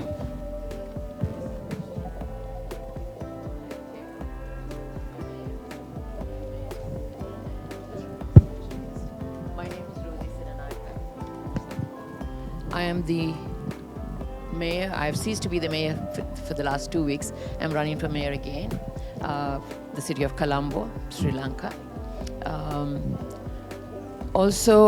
We were told to speak about what we have done. So let me say that my city is inclusive and a very resilient city, because we were very resilient during the pandemic and also very resilient right at this point with our economic hardships. We are a city with multi-ethnic, multi-religious, multicultural people. I have, during my tenure of 5 years, I have basically done a project. One of the major projects is the waste to energy project, where, because we had a major disaster in the past with the landfills that you were talking about, and we didn't have places to dump our waste, but we have gone into a waste to energy project, and that now provides 10 megawatts of energy to the main grid. The other major project is replacing fossil fuel generated high energy bulbs, lights, into 12,000 LED lights with smart lamps as well, which is making the city a smart city. That is one of the other projects. And my main other issue is with regards to women and children. I strongly believe that building brains, building future, the UNICEF concept, is absolutely important for us to have a better future generation. So emphasis on early childhood development has been one of my major projects and programs. And also women, maternal health and women's health, and also their livelihoods, and enabling the underserved community to come up on their own and to strengthen women in all those areas are some of the other functions that we have done. Because our public health department is a very strong public health department, which does advocacy with regards to not only on the health sector, also doing advocacy with regards to drug rehabilitation and keeping the children away from the streets. Also, another program that we have been doing is on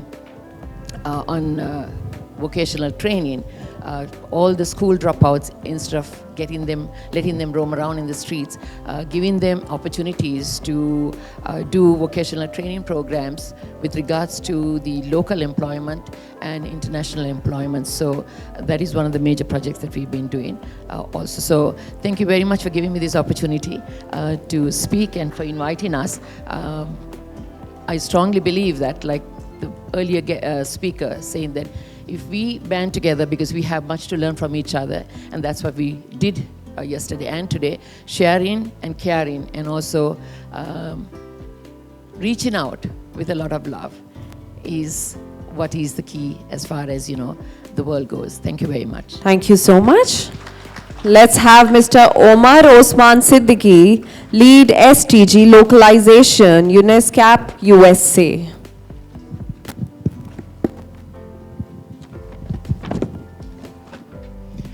Excellencies, distinguished guests, I truly appreciate the privilege to speak to all of you today at the beginning of the 6th Asian Cities Summit on the topic of inclusive and resilient cities.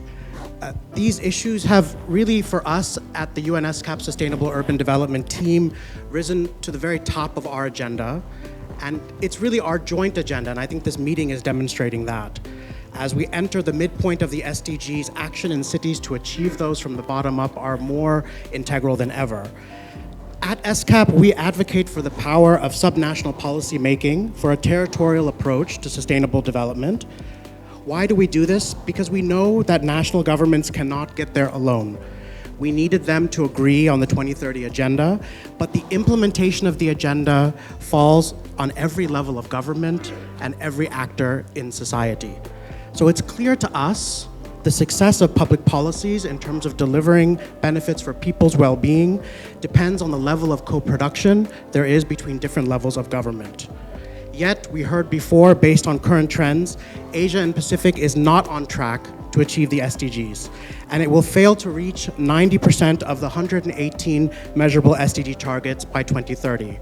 Our analysis shows that unless serious efforts are made to reverse the trends, we estimate it will take an additional 42 years to achieve the 2030 agenda in Asia and the Pacific.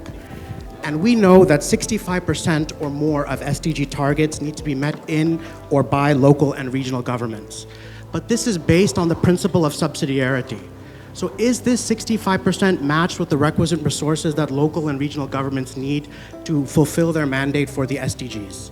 This is what we're going to be discussing later in our technical and parallel sessions today, and I really look forward to making strong and innovative action and partnerships with all of you to lead the change that we really need in cities in Asia. And as urban leaders, you are really on the front line of those solutions.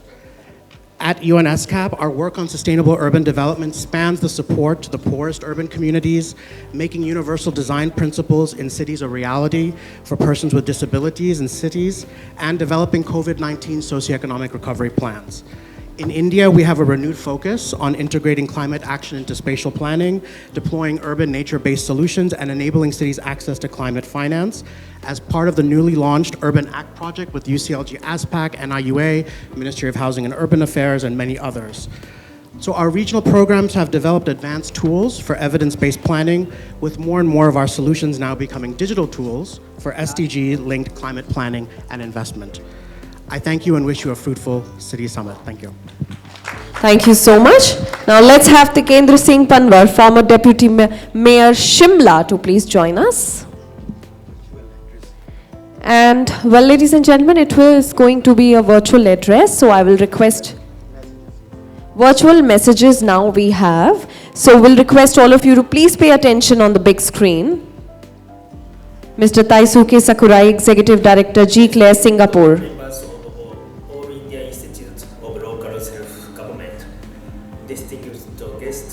Very good day to you. I am Sakurai Taisuke, Executive Director of the Japan Council of Local Authorities for International Relations, Singapore office, or Korea-Singapore for short.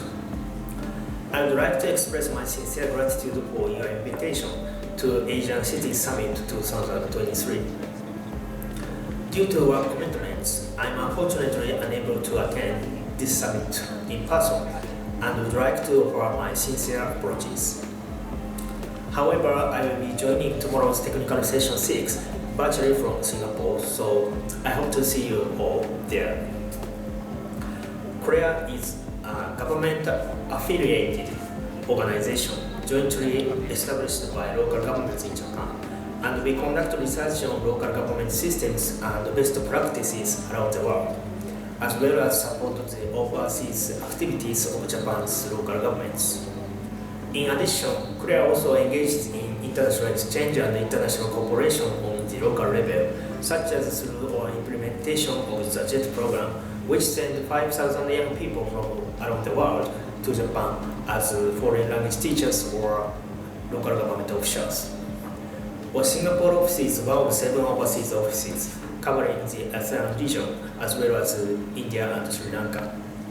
We invite local government officials from the different countries to Japan for our programs, dispatch Japanese administrative specialists to various cities, organize seminars for local government officials and internal affairs officials. Korea Singapore will continue to work on further cooperation between government agencies and related organizations in each country and the Japanese national and local governments. And we would like to continue sharing knowledge with everyone. I sincerely hope that this summit will be an opportunity to build stronger cooperation with all of you present today, and I look forward to meeting you in person in the future. Thank you very much for this valuable opportunity to meet you today. Thank you very much. Thank you so much. Well, ladies and gentlemen, we have another video from Miss Lucy Slack, Secretary General, CLGF, United Kingdom. Let's have a look.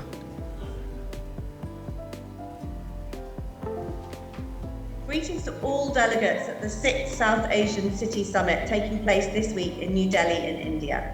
My name is Lucy Slack and I'm representing the Commonwealth Local Government Forum, which is an organisation bringing together cities and local government associations, ministries of local government, and a series of academic and professional partners across 56 member states of the Commonwealth, including many in South Asia. It's an absolute pleasure to be associating ourselves with this event, which is being organised by the All India Institute of Local Self-Government and UCLG ASPAC as one of your knowledge partners. CLGF itself is also focusing on how we can support cities and how we can strengthen sustainable urbanisation across the Commonwealth. And with that in mind, I'm delighted to see that the theme of this event, inclusive and resilient cities, really chimes with many of the priorities that we are also trying to take forward as an organisation. So I really feel that there's scope for us to learn from your event and look at how collectively we can follow up on some of the outcomes. From a Commonwealth perspective, we've been very successful recently in securing much greater visibility for issues around sustainable urbanisation in the Commonwealth. We joined the Commonwealth Heads of Government meeting, which took place in June 2022.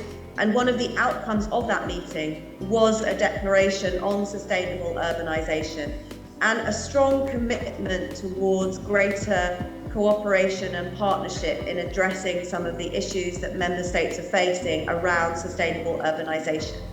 And one of the key outcomes of those discussions and one of the key recommendations was actually for us to think in a much more strategic and holistic way around how we support cities and how we support urbanisation in member states, and particularly how we look at bringing on board all of the partners that are needed to ensure the kind of inclusive and resilient cities that I know you're going to be talking about today. The role that elected local government plays, but also the role that other spheres of government plays and civil society, NGO organisations, the private sector, in ensuring the cities are fit for purpose, that they can deliver on the mandate of local communities, and they can be the engines of growth and development that we're looking to see. I wish you well for your event. My colleague Anu Yakuwa will be joining you And we very much look forward to continuing to follow the outcomes and how we can look to work collectively with you going forward in realising some of the outcomes and some of the recommendations of this important event. I wish you well. Bye-bye. Thank you. And now, ladies and gentlemen, let's have Tikendra Singh Panwar, former Deputy Mayor Shimla, to please join us. Thank you so much, my dear worthy friends on the dais, as well as our friends in the audience.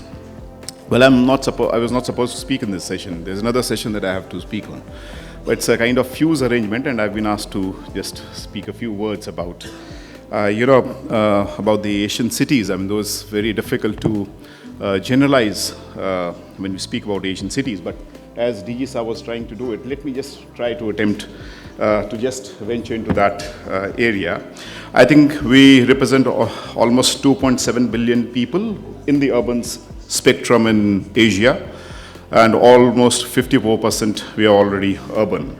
And we all have huge diversity, but I think there is a generic similarity, and the generic similarity is that we almost all of us have fought a colonial rule. Some have fought the British, some have fought the French, some have fought the Dutch, and some have fought the Japanese, and likewise. So we all have, in the Asian continent, fought somebody and tried to evolve and tried to embark on our own destination, the destination where cities play the pivotal role. So that's kind of a generic similarity. And of course, we have our South African friends who have had that long history of apartheid. In fact, I was there when Nelson Mandela died in the Nelson Mandela Bay. I was there in one of the mayors' conference there. So yeah, we all imbibe that consciousness of our struggle for a better future, for a secure future, which is climate resilient, which is inclusive. I think that's something very important. Now, when we were embarking on this journey, particularly in Asia, I think there are two important models, and our cities are actually nothing else but manifestation of these models. Three models in Asia. One was what we did in India, in Pakistan, in Indonesia, and a few other countries, what you call the import substitution, where we just protected our economies, built our cities. In India, we call it the Nehruvian model, where industrialization was the guiding force. Protect our industries, and that's how our cities are going to evolve. Some of the finest cities in the Asian region, for example, Chandigarh, Rourkela, were designed like Kabuzia, kind of very inclusive project where social housing was a key driving force, not to mention Bhakra Dam, where we just tapped water from the Himalayas and took it down to our desert in Rajasthan. All that was also part of that developmental model, and of course the cities that we evolved. At the same time, we have the export substitution model from Singapore, from other nations. I don't have to go into, and of course what DG Sir was saying about the Chinese model. In fact, so I was trained in the same academy the CELAP Academy they call in Shanghai on urbanization for almost a month. So yeah, we have very interesting spheres, spectrums, and models the way we have developed. But I think the challenges are also immense. We have a huge coastline, probably the longest coastline in the world, which is 218,541 kilometers. That shows our vulnerability. Though we contribute very less as far as climate change is concerned, as far as the carbon footprint is concerned, but at the same time, we are extremely vulnerable. Of course, you in adjoining Tibet, adjoining China and India, kind of sandwiched between the two, you have another kind of vulnerability. I come from a Himalayan city. I know the vulnerabilities are extreme. Just 2 degrees rise in temperature will not just expose me to more vector-borne diseases, but the kind of avalanches we are witnessing now. So there's extreme vulnerability.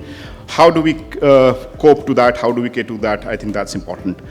Now the point is, we have the IPCC report, the 6th, we have the 3 working groups. All of these reports are screaming at us.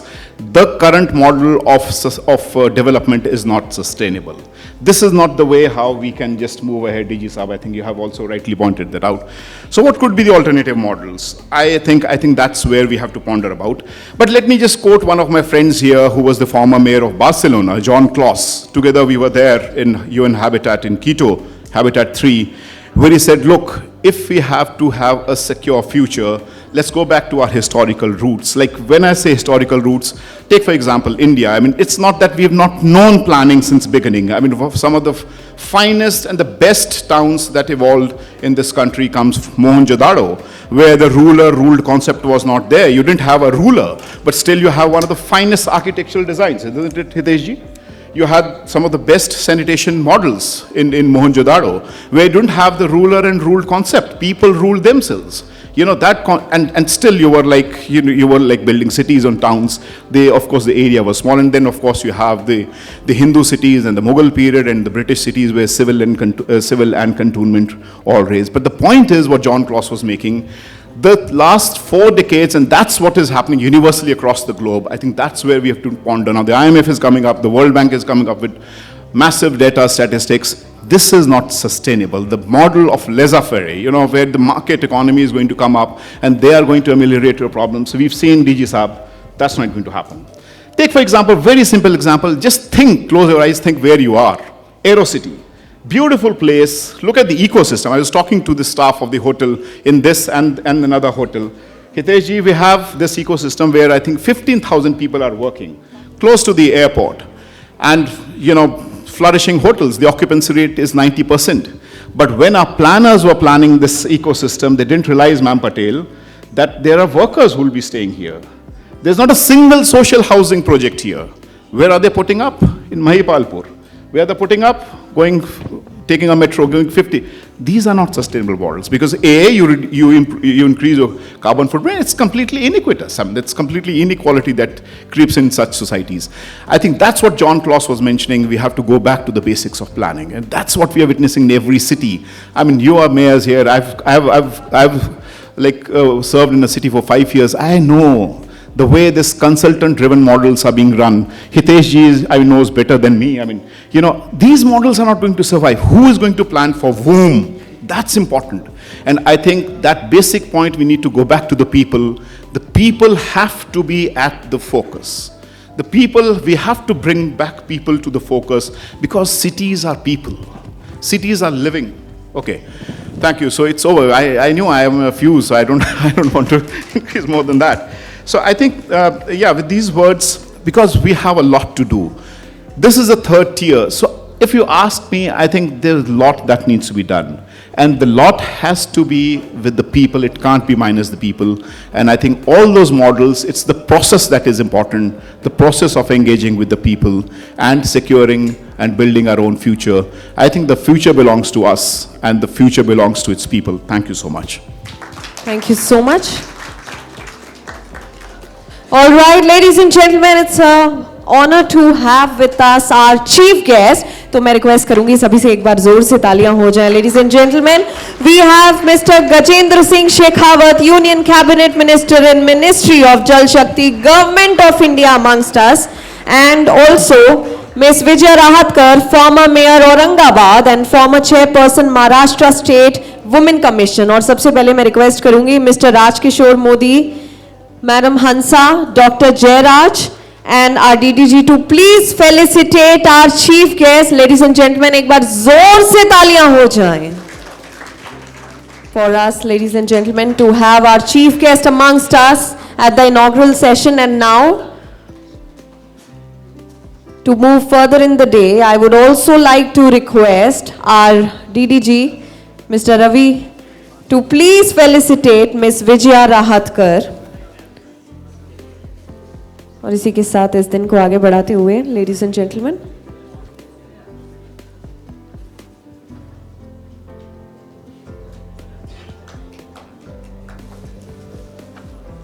I'll request, एक छोटी सी दरख्वास्त है, जोर से तालियां होनी चाहिए everybody. और कहते हैं कि एक शुभ कार्य का जो आगाज है वो हमेशा लैंप लाइटिंग के साथ होता है. I will request our chief guest along with all the dignitaries to please come forward for the lamp lighting.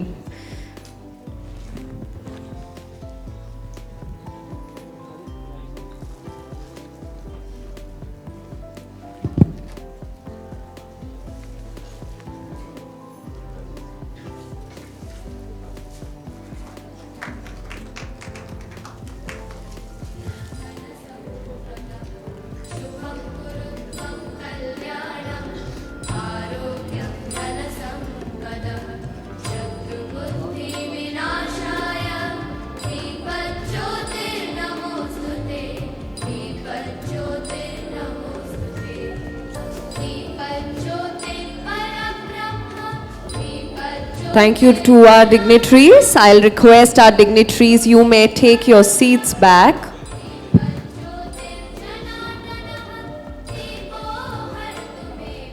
Let's put our hands together once again, everybody. और अब इस दिन को आगे बढ़ाते हैं. I would like to request our chief guest, sir, to please come forward and give the keynote address. एक बार जोर से तालियों के साथ, ladies and gentlemen.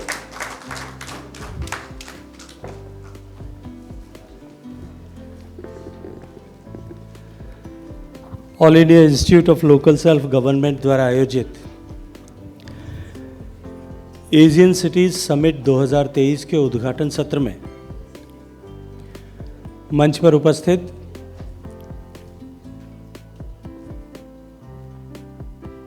All India institute of local self government के माननीय निदेशक, मंच पर उपस्थित भारतीय जनता पार्टी के वरिष्ठ नेता और मेरी बहन आदरणीय विजया राहटकर जी, सभागार में देश भर से आए हुए सभी चुने हुए शहरों की सरकारों के अग्रणी, शहरों के मेयर और नगर निगम के चेयरमैन,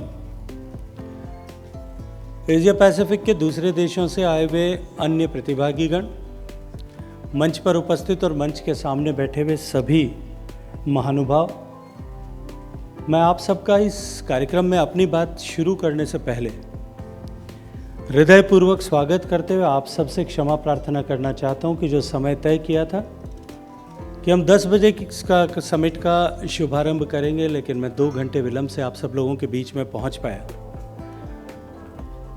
हम सबको ज्ञात होगा कि आज हमारी राजनीतिक पार्टी भारतीय जनता पार्टी का स्थापना दिवस है और स्थापना दिवस का कार्यक्रम होने के चलते और आज क्योंकि संसद का सत्र चल रहा है और सत्र के सत्रावसान का दिन था, आखिरी दिन था, इसलिए मुझे संसद के सत्र में भी उपस्थित रहना आवश्यक था। मुझे विलंब हुआ। विलंब होने के बाद में भी मैंने जब विजयताई से और आयोजकों से पूछा कि मुझे इतनी देर विलंब से आप लोगों के बीच में आना उचित है कि नहीं, लेकिन आप सबसे मिलने का मुझे अवसर प्रदान किया, मैं आयोजकों से क्षमा प्रार्थना करते हुए, आप सबसे क्षमा प्रार्थना करते हुए आयोजकों का हृदयपूर्वक इस बात के लिए धन्यवाद करना चाहता हूं कि मुझे इस अवसर से उन्होंने देरी के कारण से वंचित नहीं किया।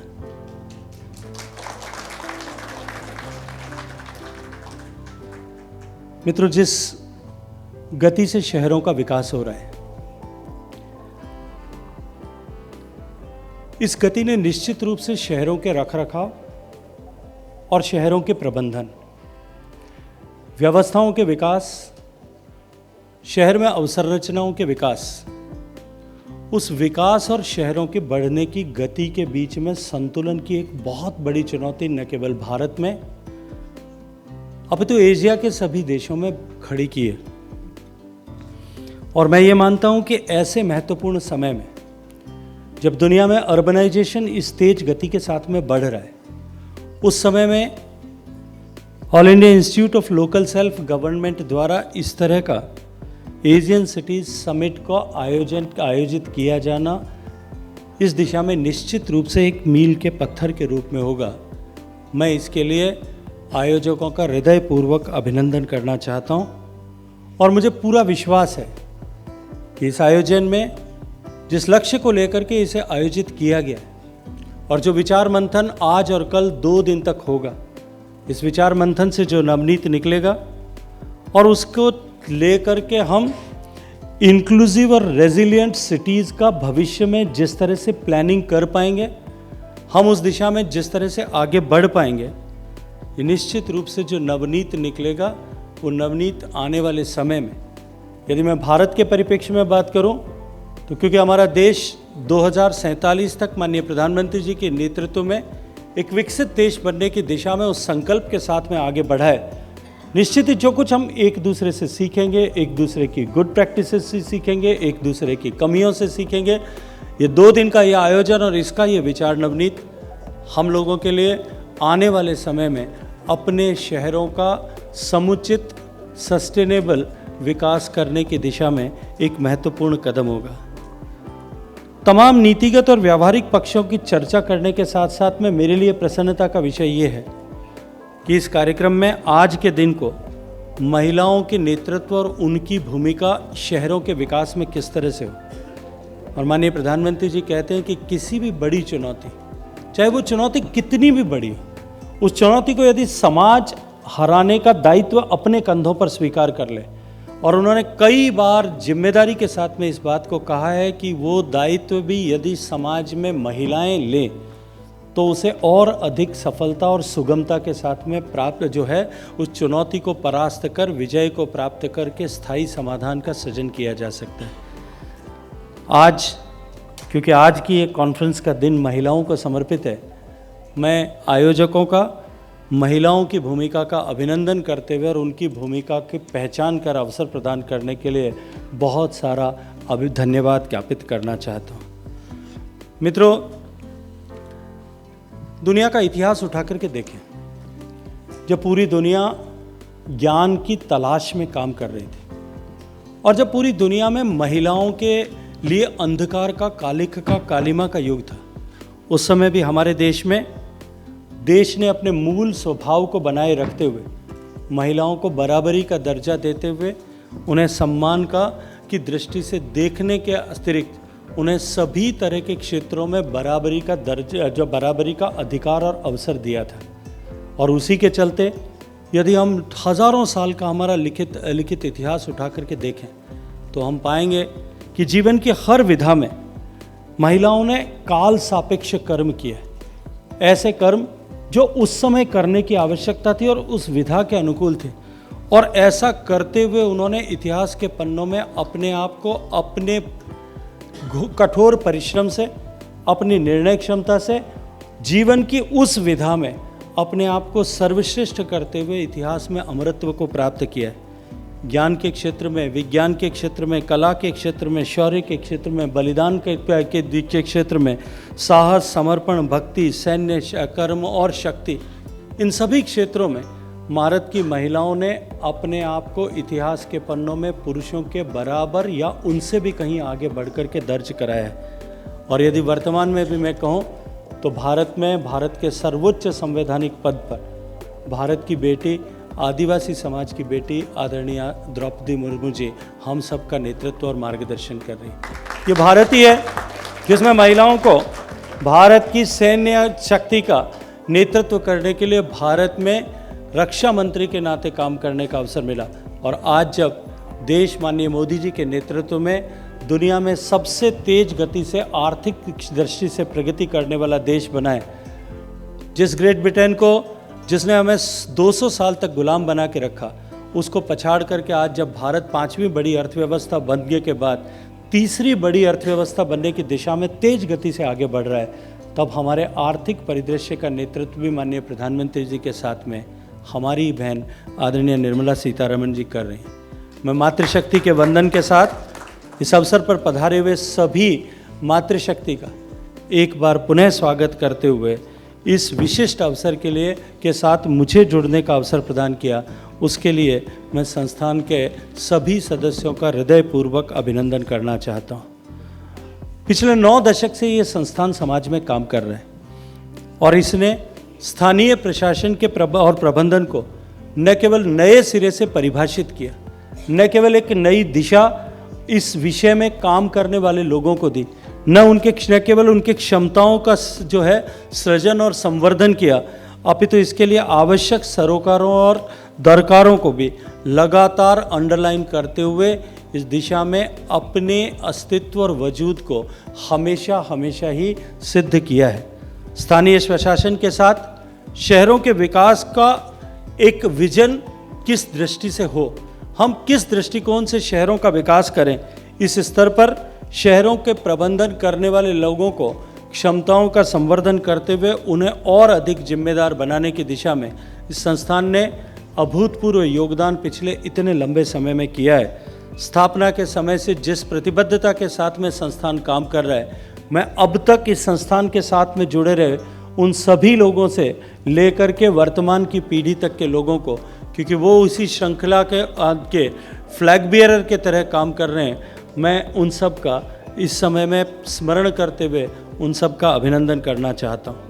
आज संस्थान जिस तरह से वैश्विक स्तर पर काम करने वाली संस्थाएं, चाहे वर्ल्ड बैंक है, यूनिसेफ है, यूएनडीपी है, यूएन हैबिटेट है, यूएसएड है, यूनेस्को है, डीएफआईडी है, या जीआईजेड और सिटीनेट और जीकॉम है, इन सब के साथ में जिस तरह से काम कर रहा है और एक वैश्विक परिदृश्य में काम करते हुए वैश्विक स्तर का भारत हम किस तरह से बना सकते हैं, इस दृष्टिकोण से इस दिशा में आगे बढ़ रहा है, ये निश्चित रूप से अभिनंदनीय भी है और इस समय में समय की आवश्यकता और काल सापेक्ष कर्म भी है।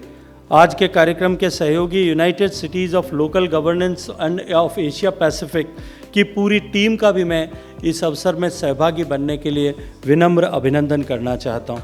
मित्रों, जैसा मैंने चर्चा के प्रारंभ में कहा कि 2047 तक हमारा देश विकसित भारत बने, हम उस दिशा में तेज गति के साथ में माननीय प्रधानमंत्री जी के साथ संकल्पबद्ध होकर के आगे बढ़े। एक विकसित देश बनने के लिए जो आवश्यकताएं, जिस तरह के आधारभूत संरचनाओं के ढांचे की आवश्यकता है, उसके निर्माण की जिम्मेदारी इस महत्वपूर्ण समय में जब हम आज़ादी के अमृत काल में प्रवेश करके और उस सपने को साकार करने की आधारशिला रख रहे हैं, ऐसे समय में इस समिट का आयोजन होना तो निश्चित रूप से ही अत्यंत महत्वपूर्ण है ही, लेकिन हम सब लोग भी सौभाग्यशाली हैं जो मंच पर बैठे हैं, जो मंच के सामने बैठे हैं, और न केवल हम मंच पर और मंच के सामने बैठे हुए, अपितु हम देश के सभी 130 करोड़ 140 करोड़ लोग सौभाग्यशाली हैं कि हमें इस समय में इस भारत के निर्माण और इस भारत को विकसित भारत बनाने का जो सपना लेकर के, जिस विचार को लेकर के लाखों लोगों ने अपना समर्पण किया, अपनी जवानी को समर्पित किया, अपने जीवन को समर्पित किया, उस सपने को साकार करने का अवसर हम सब के हाथ में आया है। हम सब क्योंकि एक नेतृत्वकर्ता के रूप में शहरों के विकास की जिम्मेदारी को होल्ड करने वाले, उस जिम्मेदारी को उठाने वाले लोग हैं। समाज ने चुनकर के हमें ये जिम्मेदारी पर काम करने का अवसर प्रदान किया है। ऐसे महत्वपूर्ण समय में हमें काम करने का अवसर मिला है। हम सौभाग्यशाली मानते हुए हमें अपने आप को इस दिशा में पूर्ण मनोयोग के साथ में और इस दूरदृष्टि के साथ में कि आने वाले समय में हमारा भारत किस तरह की आवश्यकताओं के वाला होगा, उन आवश्यकताओं की प्रतिपूर्ति हम किस तरह से कर पाएंगे, हमारे शहर उन आवश्यकताओं के अनुरूप किस तरह से बनेंगे, इन चुनौतियों को समझते हुए, स्वीकार करते हुए हमें अपने व्यक्तिगत आकांक्षाओं, अपेक्षाओं और हितों से ऊपर उठ करके इस दिशा में काम करने की आवश्यकता है। मित्रों, हम सब जानते हैं कि एशिया पैसिफिक में शहरों का विकास बहुत तेज गति के साथ में हुआ है।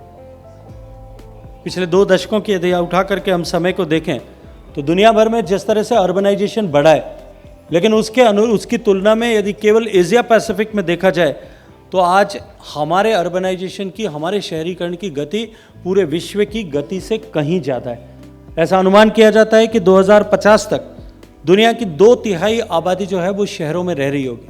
निश्चित रूप से उसके कारण से जिस तरह का दबाव हमारे इंफ्रास्ट्रक्चर पर बढ़ेगा और उसी के साथ में जिस तरह से पिछले 2 दशकों में एशियाई शहरों की आबादी जो है वो 42% तक बढ़ी है, कि निश्चित रूप से हमारे सामने एक ऐसा एक चुनौतीपूर्ण परिदृश्य खड़ा करता है कि हम किस तरह से अपने शहरों को डेवलप करेंगे। मैं जब आज इस कार्यक्रम के लिए यहाँ आने के लिए मेरा कार्यक्रम तय हुआ था, उस समय मैं चर्चा कर रहा था, मेरे एक संसद के साथी और मंत्रिमंडल में सहयोगी उनसे चर्चा कर रहा था। मैंने उनसे कहा कि मुझे इस तरह के एक कार्यक्रम में जाना है। उन्होंने मुझे कहा कि वहाँ ज़रूर इस विषय का उल्लेख करना चाहिए कि जब अंग्रेज़ों ने दिल्ली को बसाया, नई दिल्ली को बसाया, वो दिल्ली आज भी कंपैरेटिवली दिल्ली की तुलना में, शेष दिल्ली की तुलना में कंजेशन फ्री है, क्योंकि उन्होंने उस समय 100 साल के, 200 साल के विज़न को सामने लेकर के शहरों का विकास किया था। आज हम जो कुछ काम कर रहे हैं शहरों में, हमको भी इस दृष्टिकोण के साथ में, इस सूझ के साथ में करने की आवश्यकता है कि हम इस शहर में आने वाले 50-100 साल में बाद में कितनी आबादी होगी, कैसी आबादी होगी, किस तरह के जो है उस समय के शहर की आवश्यकताएं होंगी, किस तरह का इंफ्रास्ट्रक्चर उस समय में आवश्यक होगा।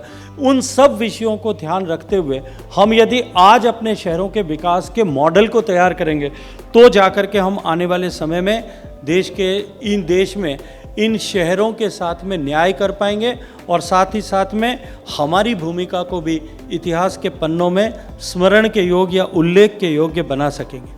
आज दुनिया के 30 बड़े शहरों में से 20 शहर जो हैं वो केवल एशिया में हैं। और जिस गति के साथ में भारत में अर्बनाइजेशन बढ़ रहा है और उसके कारण से जिस तरह से हमारे संसाधनों पर जो है दबाव बढ़ रहा है, ऐसी परिस्थिति में टिकाऊ और समावेशी विकास, जो सस्टेनेबल डेवलपमेंट हम किस तरह से करें, आज ये दुनिया की चिंता का विषय तो है ही, लेकिन साथ ही साथ में हम लोगों के लिए और भी बड़ी चिंता का विषय है। लेकिन मुझे प्रसन्नता है कि आज हम सब इन्हीं सब विषयों पर विचार करने के दृष्टिकोण से यहाँ, उद्देश्य से यहाँ एकत्रित हुए हैं। मैं जब देख रहा था, मैंने पाया कि हम आने वाले समय में पानी की उपलब्धता हमारे शहरों में किस तरह से हो, इसको लेकर के भी हम इस बैठक में, इस गोष्ठी में विचार मंथन करने वाले हैं। मैं अभी हाल ही वर्ल्ड बैंक में के द्वारा आयोजित ग्लोबल वाटर समिट और उसके बाद यूनाइटेड नेशंस के द्वारा 46 साल बाद में आयोजित हुई वर्ल्ड वाटर समिट में भाग लेकर के लौटा हूँ। एक तरफ अत्यंत प्रसन्नता होती है जब ये देखता हूँ कि वैश्विक परिदृश्य में भारत जिस तरह से पानी के क्षेत्र में काम कर रहा है, उसको लेकर के पूरा विश्व भारत की तरफ चमत्कृत दृष्टि से देखता है। अत्यंत प्रसन्नता होती है जब भारत एक आउटलायर है, भारत एक टॉर्च बियरर है, भारत जो है वो इंस्पिरेशन है, जब पूरी दुनिया के देशों के लोग इस बात की चर्चा करते हैं। लेकिन जब मैं देखता हूँ कि सामने चुनौती कितनी बड़ी खड़ी है, आने वाले समय में जिस तरह से हमारे जल संसाधन सीमित हो रहे हैं, हमारी जो जल की उपलब्धता आज जितनी है, जो 1100 बिलियन क्यूबिक मीटर है, वो बढ़ करके आने वाले जो है 20-25 साल में जिस तरह से आगे बढ़ने वाली है, उसके पीछे जो कारण है कि जो हमारी लाइफस्टाइल चेंजेस हो रहे हैं, जो हमारा इकोनॉमिकल डेवलपमेंट हो रहा है, जो अर्बनाइजेशन बढ़ रहा है, उसके साथ साथ में जिस तरह से पानी के स्रोत कम हो रहे हैं, क्लाइमेट चेंज के इम्पैक्ट जिस तरह से दिखाई दे रहे हैं, ये चुनौतियाँ निश्चित रूप से जो है ये डराने वाली भी हैं। ऐसे समय में इन सब विषयों के ऊपर विचार करते हुए हमें आने वाले समय में अर्बन प्लानिंग पर काम करना पड़ेगा। आज अर्बन फ्लडिंग पूरी दुनिया में एक बड़ी चुनौती बनी है, क्योंकि हमारे शहरों में हमने कभी कल्पना नहीं की थी कि इस तरह से क्लाइमेट चेंज के कारण से इरेटिक और स्कैंटी रेनफॉल होंगे और उनके चलते हुए शहरों में अर्बन फ्लडिंग की चुनौती पैदा हो जाएगी। हम अपने शहरों में वर्तमान जो है शहरों की व्यवस्थाओं का सुधारने के साथ साथ में आने वाले समय में हम अर्बन फ्लडिंग को कैसे रोक सकते हैं, उसको कैसे मिटिगेट कर सकते हैं, उनके इम्पैक्ट्स को कैसे कम कर सकते हैं, इस दिशा में भी हमें अभी से सोच करके उस पर काम करना पड़ेगा। जो बरसात का पानी शहरों में आता है, उस पानी का हम ठीक से उपयोग किस तरह से कर सकते हैं। अभी मैं देख रहा था टोक्यो में, क्योंकि अर्बन फ्लडिंग की बहुत बड़ी चुनौती थी और हाई टाइड और बरसात अगर साथ में हो तो कितना बड़ा संकट पैदा हो सकता है। हमने मुंबई के फ्लड के समय में 2006 में उसको देखा है और जिस तरह की बड़ा संकट मुंबई में पैदा हुआ था और ऐसा अनेक बार अब देश में अलग अलग कोनों में हो चुका है। ऐसी चुनौती को समाधान करने के लिए जो इनोवेटिव सोल्यूशन उन्होंने बनाया कि उन्होंने बड़ी पार्किंग्स और ग्राउंड्स के नीचे अंडरग्राउंड 30-30 मीटर के डेप्थ की कैपेसिटी के स्टोरेजेस बना करके उस पानी को रोकना और उस पानी को बाद में फिर उपयोग में लेना, इस तरह के इंफ्रास्ट्रक्चर शहर में बनाने का स्कोप हमारे यहाँ कैसा है, इस दिशा में भी हमको इस सोचने की आवश्यकता है। आज जिस तरह से ट्रांसपोर्टेशन बढ़ रहा है, आने वाले समय में जो है हमें जिस तरह के ट्रांसपोर्टेशन की आवश्यकता होगी, इंडिविजुअल व्हीकल्स के बजाय हम किस तरह से कम्युनिटी ट्रांसपोर्ट व्हीकल्स पर लोगों को प्रेरित कर सकते हैं, उसके लिए निवेश करना और उसके लिए इंफ्रास्ट्रक्चर क्रिएट करना। निश्चित ही भारत सरकार ने अपने बजट में अब की बार जिस तरह जो 74,000 करोड़ रुपए का प्रोविज़न अर्बन प्लानिंग के लिए, अर्बन सेक्टर के लिए किया है, उस अर्बन डेवलपमेंट के अंदर इस सेक्टर का एक बहुत बड़ा निवेश जो है लगभग 10% से ज़्यादा पैसा केवल अर्बन सिटी ट्रांसपोर्ट के इंफ्रास्ट्रक्चर के उन्नयन के लिए, उसके एस्केलेशन के लिए होने वाला है। हम अपने यहाँ उस इंफ्रास्ट्रक्चर का स्कोप कैसे क्रिएट करें, इस दिशा में अभी हमें सोच करके काम करने की आवश्यकता है। ये ऐसा विस्तृत विषय है जिस विषय पर मुझे लगता है कि मैं घंटों तक चर्चा कर सकता हूँ, लेकिन क्योंकि मैं विश्वास के साथ में ये जानता भी हूँ, मानता भी हूँ, स्वीकार करता हूँ कि इस सभागार में जितने लोग उपस्थित हैं वो सब मुझसे ज़्यादा इस विषय को समझते हैं। इसलिए मैं अपनी बात को बहुत ज़्यादा विस्तार नहीं देते हुए सिर्फ एक बात आप सब लोगों के साथ में साझा करना चाहता हूँ कि जिस तरह से तेज गति के साथ में परिवर्तन हो रहा है, देखिए परिवर्तन शाश्वत है, नित्य नियमित निरंतर सदियों से वर्षों से परिवर्तन होता है। लेकिन पहले जिस गति के साथ में परिवर्तन होता था अब परिवर्तन की गति आंधी में परिवर्तित हो चुकी है, एक तूफान में परिवर्तित हो चुकी है। जितने परिवर्तन शताब्दियों में होते थे उतने परिवर्तन कुछ सालों में, दशकों में होने लगे। जितने परिवर्तन कई दशकों में होते थे, पिछले 5 दशक में, 6 दशक में, एक लंबी यात्रा के जो है साक्षी ये संस्थान है। लेकिन जितने परिवर्तन पिछले 8 दशक में हुए होंगे उतने परिवर्तन या उससे ज़्यादा परिवर्तन पिछले 1 दशक में हुए। जितने परिवर्तन पिछले 1 दशक में हुए हैं उससे ज़्यादा परिवर्तन आने वाले समय में कुछ सालों में होने लगेंगे। इस परिवर्तन की आंधी के अनुरूप हम अपने शहरों का सृजन किस तरह से करें, ये जिम्मेदारी हमारी है। और हम सौभाग्यशाली हैं कि आज़ादी के अमृत काल के प्रवेश के समय में ये जिम्मेदारी समाज ने हमें देने का काम किया है। हम इस जिम्मेदारी के एहसास के साथ में काम करें। हम बहुत दूर की दृष्टि से सोचते हुए इस विषय के विशेषज्ञों के साथ में जुट करके दुनिया भर में इस तरह का काम जहाँ हुआ है उस दिशा को देखते हुए काम करें। अभी हाल ही में पिछले साल हमने एक प्लेटफॉर्म क्रिएट किया था जिसको हमने रिवर सिटी अलायंस की संज्ञा दी कि देश में ऐसे शहर जो नदियों के किनारे पे बसे हुए, ऐसा कहा जाता है कि नदियों के किनारे पे क्योंकि वो पानी के सदानीरा स्रोत थी इसलिए उनके किनारे पर शहरों का उद्विकास हुआ, सभ्यताओं का उद्विकास हुआ। लेकिन कालांतर में चलते चलते हमने उन नदियों को उन शहरों के कारण से प्रदूषण का केंद्र बना दिया। ऐसा देश जिस देश में जल को जगदीश मानने की परंपरा थी, जहां अपने हर एक कर्म से पहले जल से उस सिंचन करके शुद्धिकरण की परंपरा थी, दुर्भाग्य से वो देश दुनिया के सबसे ज़्यादा कंटेमिनेटेड वाटर रिसोर्सेज वाला देश हो गया। लेकिन हम किस तरह से river friendly urban city development कर सकते हैं, रिवर फ्रेंडली या water infrastructure friendly urban development कर सकते हैं। इस दिशा में हम देश के सभी इस ऐसे शहर जो नदियों के किनारे पर बसे हैं वो शहर सब साथ जुटे। इसको लेकर के एक प्लेटफॉर्म जल शक्ति मंत्रालय ने बनाया। पिछले साल जब प्लेटफॉर्म बनाया था तब केवल हमने 8-9 शहरों के साथ में ये शुरुआत की थी। लेकिन अभी पिछले माह में जब पुणे में हमने इसकी 1 साल पूरे होने पर पहली बार बैठक की, मुझे अत्यंत प्रसन्नता होती है कि देश के 108 शहर उसके साथ में जुटे थे। और 108 शहरों में से लगभग 30 से ज़्यादा शहरों ने अपने अगले 25 साल का प्लान, सिटी डेवलपमेंट प्लान जो रिवर फ्रेंडली किस तरह से होगा, इस पूरे प्लान्स को डेवलप किया है। और सभी शहरों ने एक दूसरे की गुड प्रैक्टिस से सीखते हुए, एक दूसरे की विफलताओं से सीखते हुए एक प्लेटफॉर्म पर बैठ कर के विचार करना इस विषय में शुरू किया है। हम इस तरह से बार बार बैठ कर के एक दूसरे के साथ इन विषयों पर विचार करेंगे। पूरी दुनिया के शहरों के अनुभव क्या हैं, इनसे हम सीखेंगे, तभी जा कर के हम इस विषय में सफलता प्राप्त कर सकेंगे। जब स्वच्छ भारत मिशन पे काम करना प्रारंभ किया था तो माननीय प्रधानमंत्री जी ने एक प्रिंसिपल दिया था जिसको उन्होंने 5P प्रिंसिपल का नाम दिया। पहले वो 4P प्रिंसिपल था और बाद में उसको उन्होंने 5P प्रिंसिपल, ऐसी परिभाषा दी। स्वच्छ भारत मिशन सफल हुआ और उस सफलता के बाद में मैं ये विश्वास के साथ में कह सकता हूँ कि कोई भी क्षेत्र या चुनौती में हम काम करें, उस चुनौती के समाधान के लिए काम करें, ये प्रिंसिपल जो है हम सब के लिए एक थंब रूल के लिए। उस 5P प्रिंसिपल का पहला P है कि उसमें उस काम को करने के लिए पॉलिटिकल विल होना चाहिए। हम सब लोग पॉलिटिकली इलेक्टेड लीडर्स के रूप में यहाँ बैठे, हमारी विल होनी चाहिए, हमारा ये एक संकल्प होना चाहिए कि हमें ये करना है। और दूसरा, उसके लिए पब्लिक स्पेंडिंग होना चाहिए। सरकार या जो है स्थानीय निकाय उसके लिए खर्च करने को प्राथमिकता दे।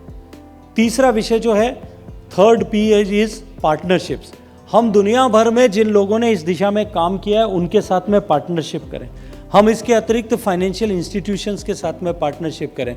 आज का ये जो है समागम, इसमें जितने लोगों की पार्टनरशिप है निश्चित रूप से इस दिशा में अत्यंत महत्वपूर्ण है।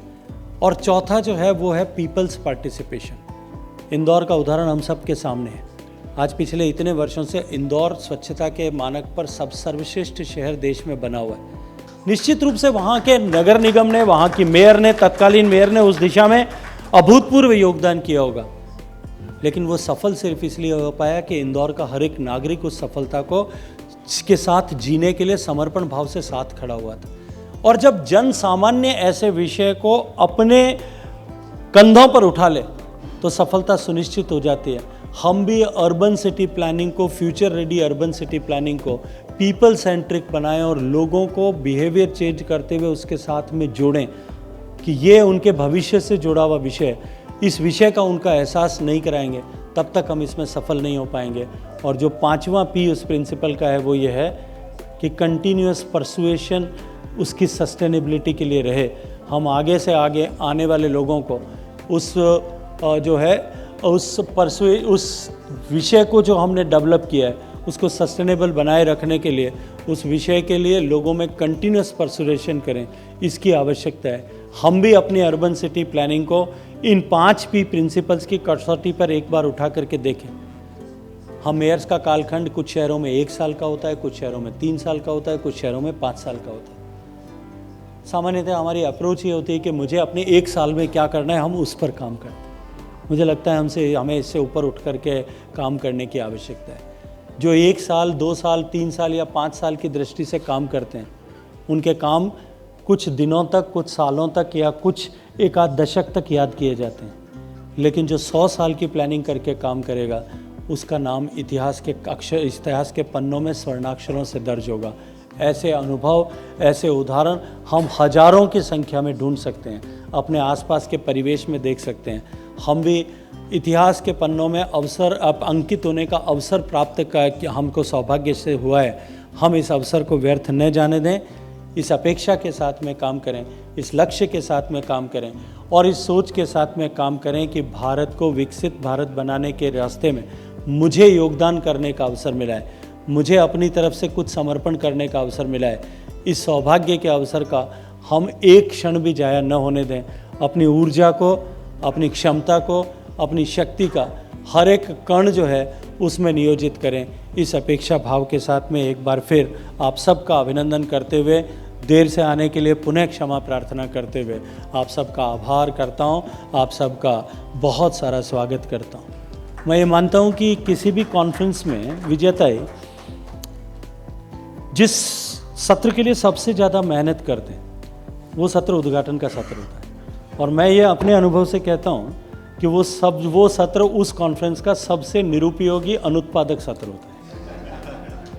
क्योंकि सत्र में पूरे कॉन्फ्रेंस में जिन विषयों पर सब्जेक्ट एक्सपर्ट्स को बात करना है, डिस्कशंस करना है, उस काम को हम जो है इस नॉन प्रोडक्टिव सेशन से जो है वो कॉम्प्रोमाइज़ करते हैं। ये कॉम्प्रोमाइज़ हम और लंबा न करें, हम उपयोगी डिस्कशंस को प्रारंभ करेंगे। इन अपेक्षा के साथ में आप सबका बहुत सारा धन्यवाद। भारत माता की। Thank you so much, sir. It's a pleasure to hear from you your inspiring words. And now I would like to request Abhishek to please share few insights about Urban 75 before we witness the most precious moments of launching Urban 75 coffee table book by our chief guest and all our dignitaries. Over to Abhishek. Thank you. Urban 75 book के बारे में मैं ज़्यादा नहीं बात करूंगा, लेकिन आप सबको बताना चाहता हूं कि इंडिया ने लास्ट ईयर आज़ादी का अमृत महोत्सव सेलिब्रेट किया। उसके उपलक्ष्य में all India institute of local self government ने सभी इंडिया के टॉप अर्बनिस्ट से रिक्वेस्ट की कि उन आर्टिकल्स को लिखें और अर्बन जर्नी के बारे में बात करें, और इस जर्नी पे ये बुक है। Thank you. All right, everybody, let's put our hands together and witness these precious moments of launch Urban 75 coffee table book.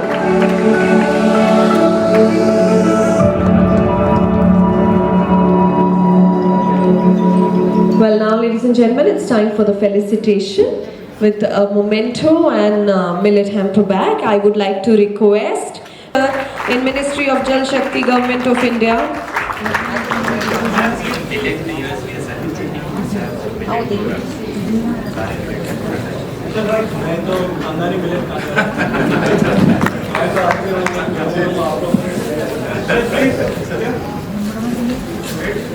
तालियां बजती रहनी चाहिए, ladies and gentlemen. And now I would like to request Mr. Ravi to felicitate Mr. Suresh Dandalia to please come forward and felicitate Mr. Kirit Pamwar. Ladies and gentlemen, let's put our hands together, everybody. People sitting at the back, एक बार जोर से तालियां हो जाएं.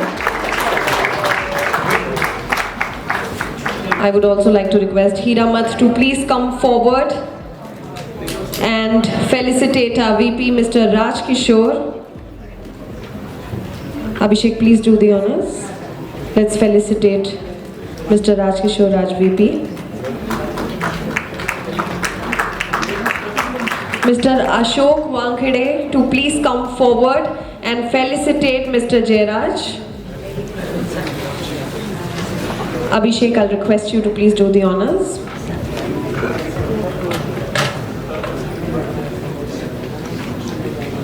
Hansa ma'am, I'll request you to felicitate Mr. Kunal. Devashay Pandya, I'll request you to please come forward and felicitate Mr. Ashok Kumar Byanju. Harish, please do the honors. Harish, I'll request you to please felicitate Dr. Barnadia as well.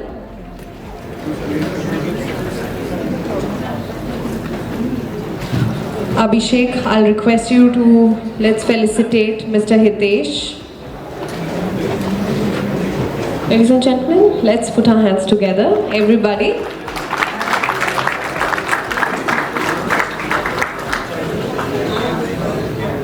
Mayank to please come forward and felicitate Hansa ma'am.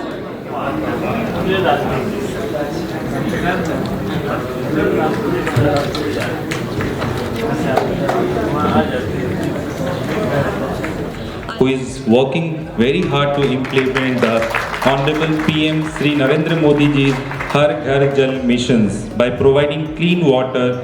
So much, sir, for being here. I would also like to thank Vijay Rahatkar madam, who is been helping us for all the way to make this summit very successfully. Thank you, ma'am. I would also like to thank all the dignitaries on the dais, Hitesh Vaidya ji, Mayor Ahmedabad, Ashok ji, UCLG aspect, President Barnadia, Secretary General, UCLG aspect, Hansa Patel, Vice President, all mayors, dignitaries, delegates here. We have a long list. So first of all, I would like to thank that UCLG aspect for being the co-host of this event, and they have been very supporting to organize this programs very successfully. We also like to thanks all the distinguished guests, city mayors, representative from the Asian cities and speaker for gracing us with their presence and joining us to share their knowledge and experience with us on the theme building inclusive and resilient cities. Your insights are always valuable and we are truly honored to have you here. My also sincere gratitude to Honorable President Sir, Vice President Modi Sir, Honorable DG Sir, Hansa Madam, Devarsi Pandya, and all the team members who have been working very hard to organize this event successfully, and all the partners who are actually really supportive to organize such a big programs. We have more than 350 delegates for this events, and just to give you that, we have more than 130 mayors, Indian mayors and commissioner जो आज यहाँ इस सम्मेलन में हैं sir. 130 से ज़्यादा शहरों को रिप्रेजेंट कर रहे हैं. पूरे दुनिया से करीब 100 हमारे पास डेलीगेशन है जो 20 कंट्रीज से आए हुए हैं. So I thanks all of you, चाहे वो पूरी दुनिया से जिधर से भी आप लोग आए, बहुत बहुत धन्यवाद इस समिट में आने के लिए. आप ऑल द वे इतनी दूर से इतनी ट्रैवल करके आ रहे हैं. Really we are honoured to have you here. We also like to thanks all the knowledge partner. जो भी आप जैसे सर भी बोल रहे थे, इसके बाद जो टेक्निकल सेशंस हैं उसमें सारे नॉलेज पार्टनर्स की एक्सपीरियंस शेयरिंग है, बहुत अच्छे अच्छे प्रेजेंटेशन है. उन सबको बहुत बहुत धन्यवाद देना चाहूँगा कि वो आप इस सेशंस के लिए एज ए स्पीकर्स आप हमें ज्वाइन कर रहे हैं. तो thank you very much for joining all speakers and everyone. And the last I would like to thank all my AIILSG team members who have been working very hard to organize this event very successfully. Day and night they are working. So thank you very much. And once again, I am looking forward to have a very strong and the fruitful discussion and debate in next 2 days. So with this, thank you very much once again.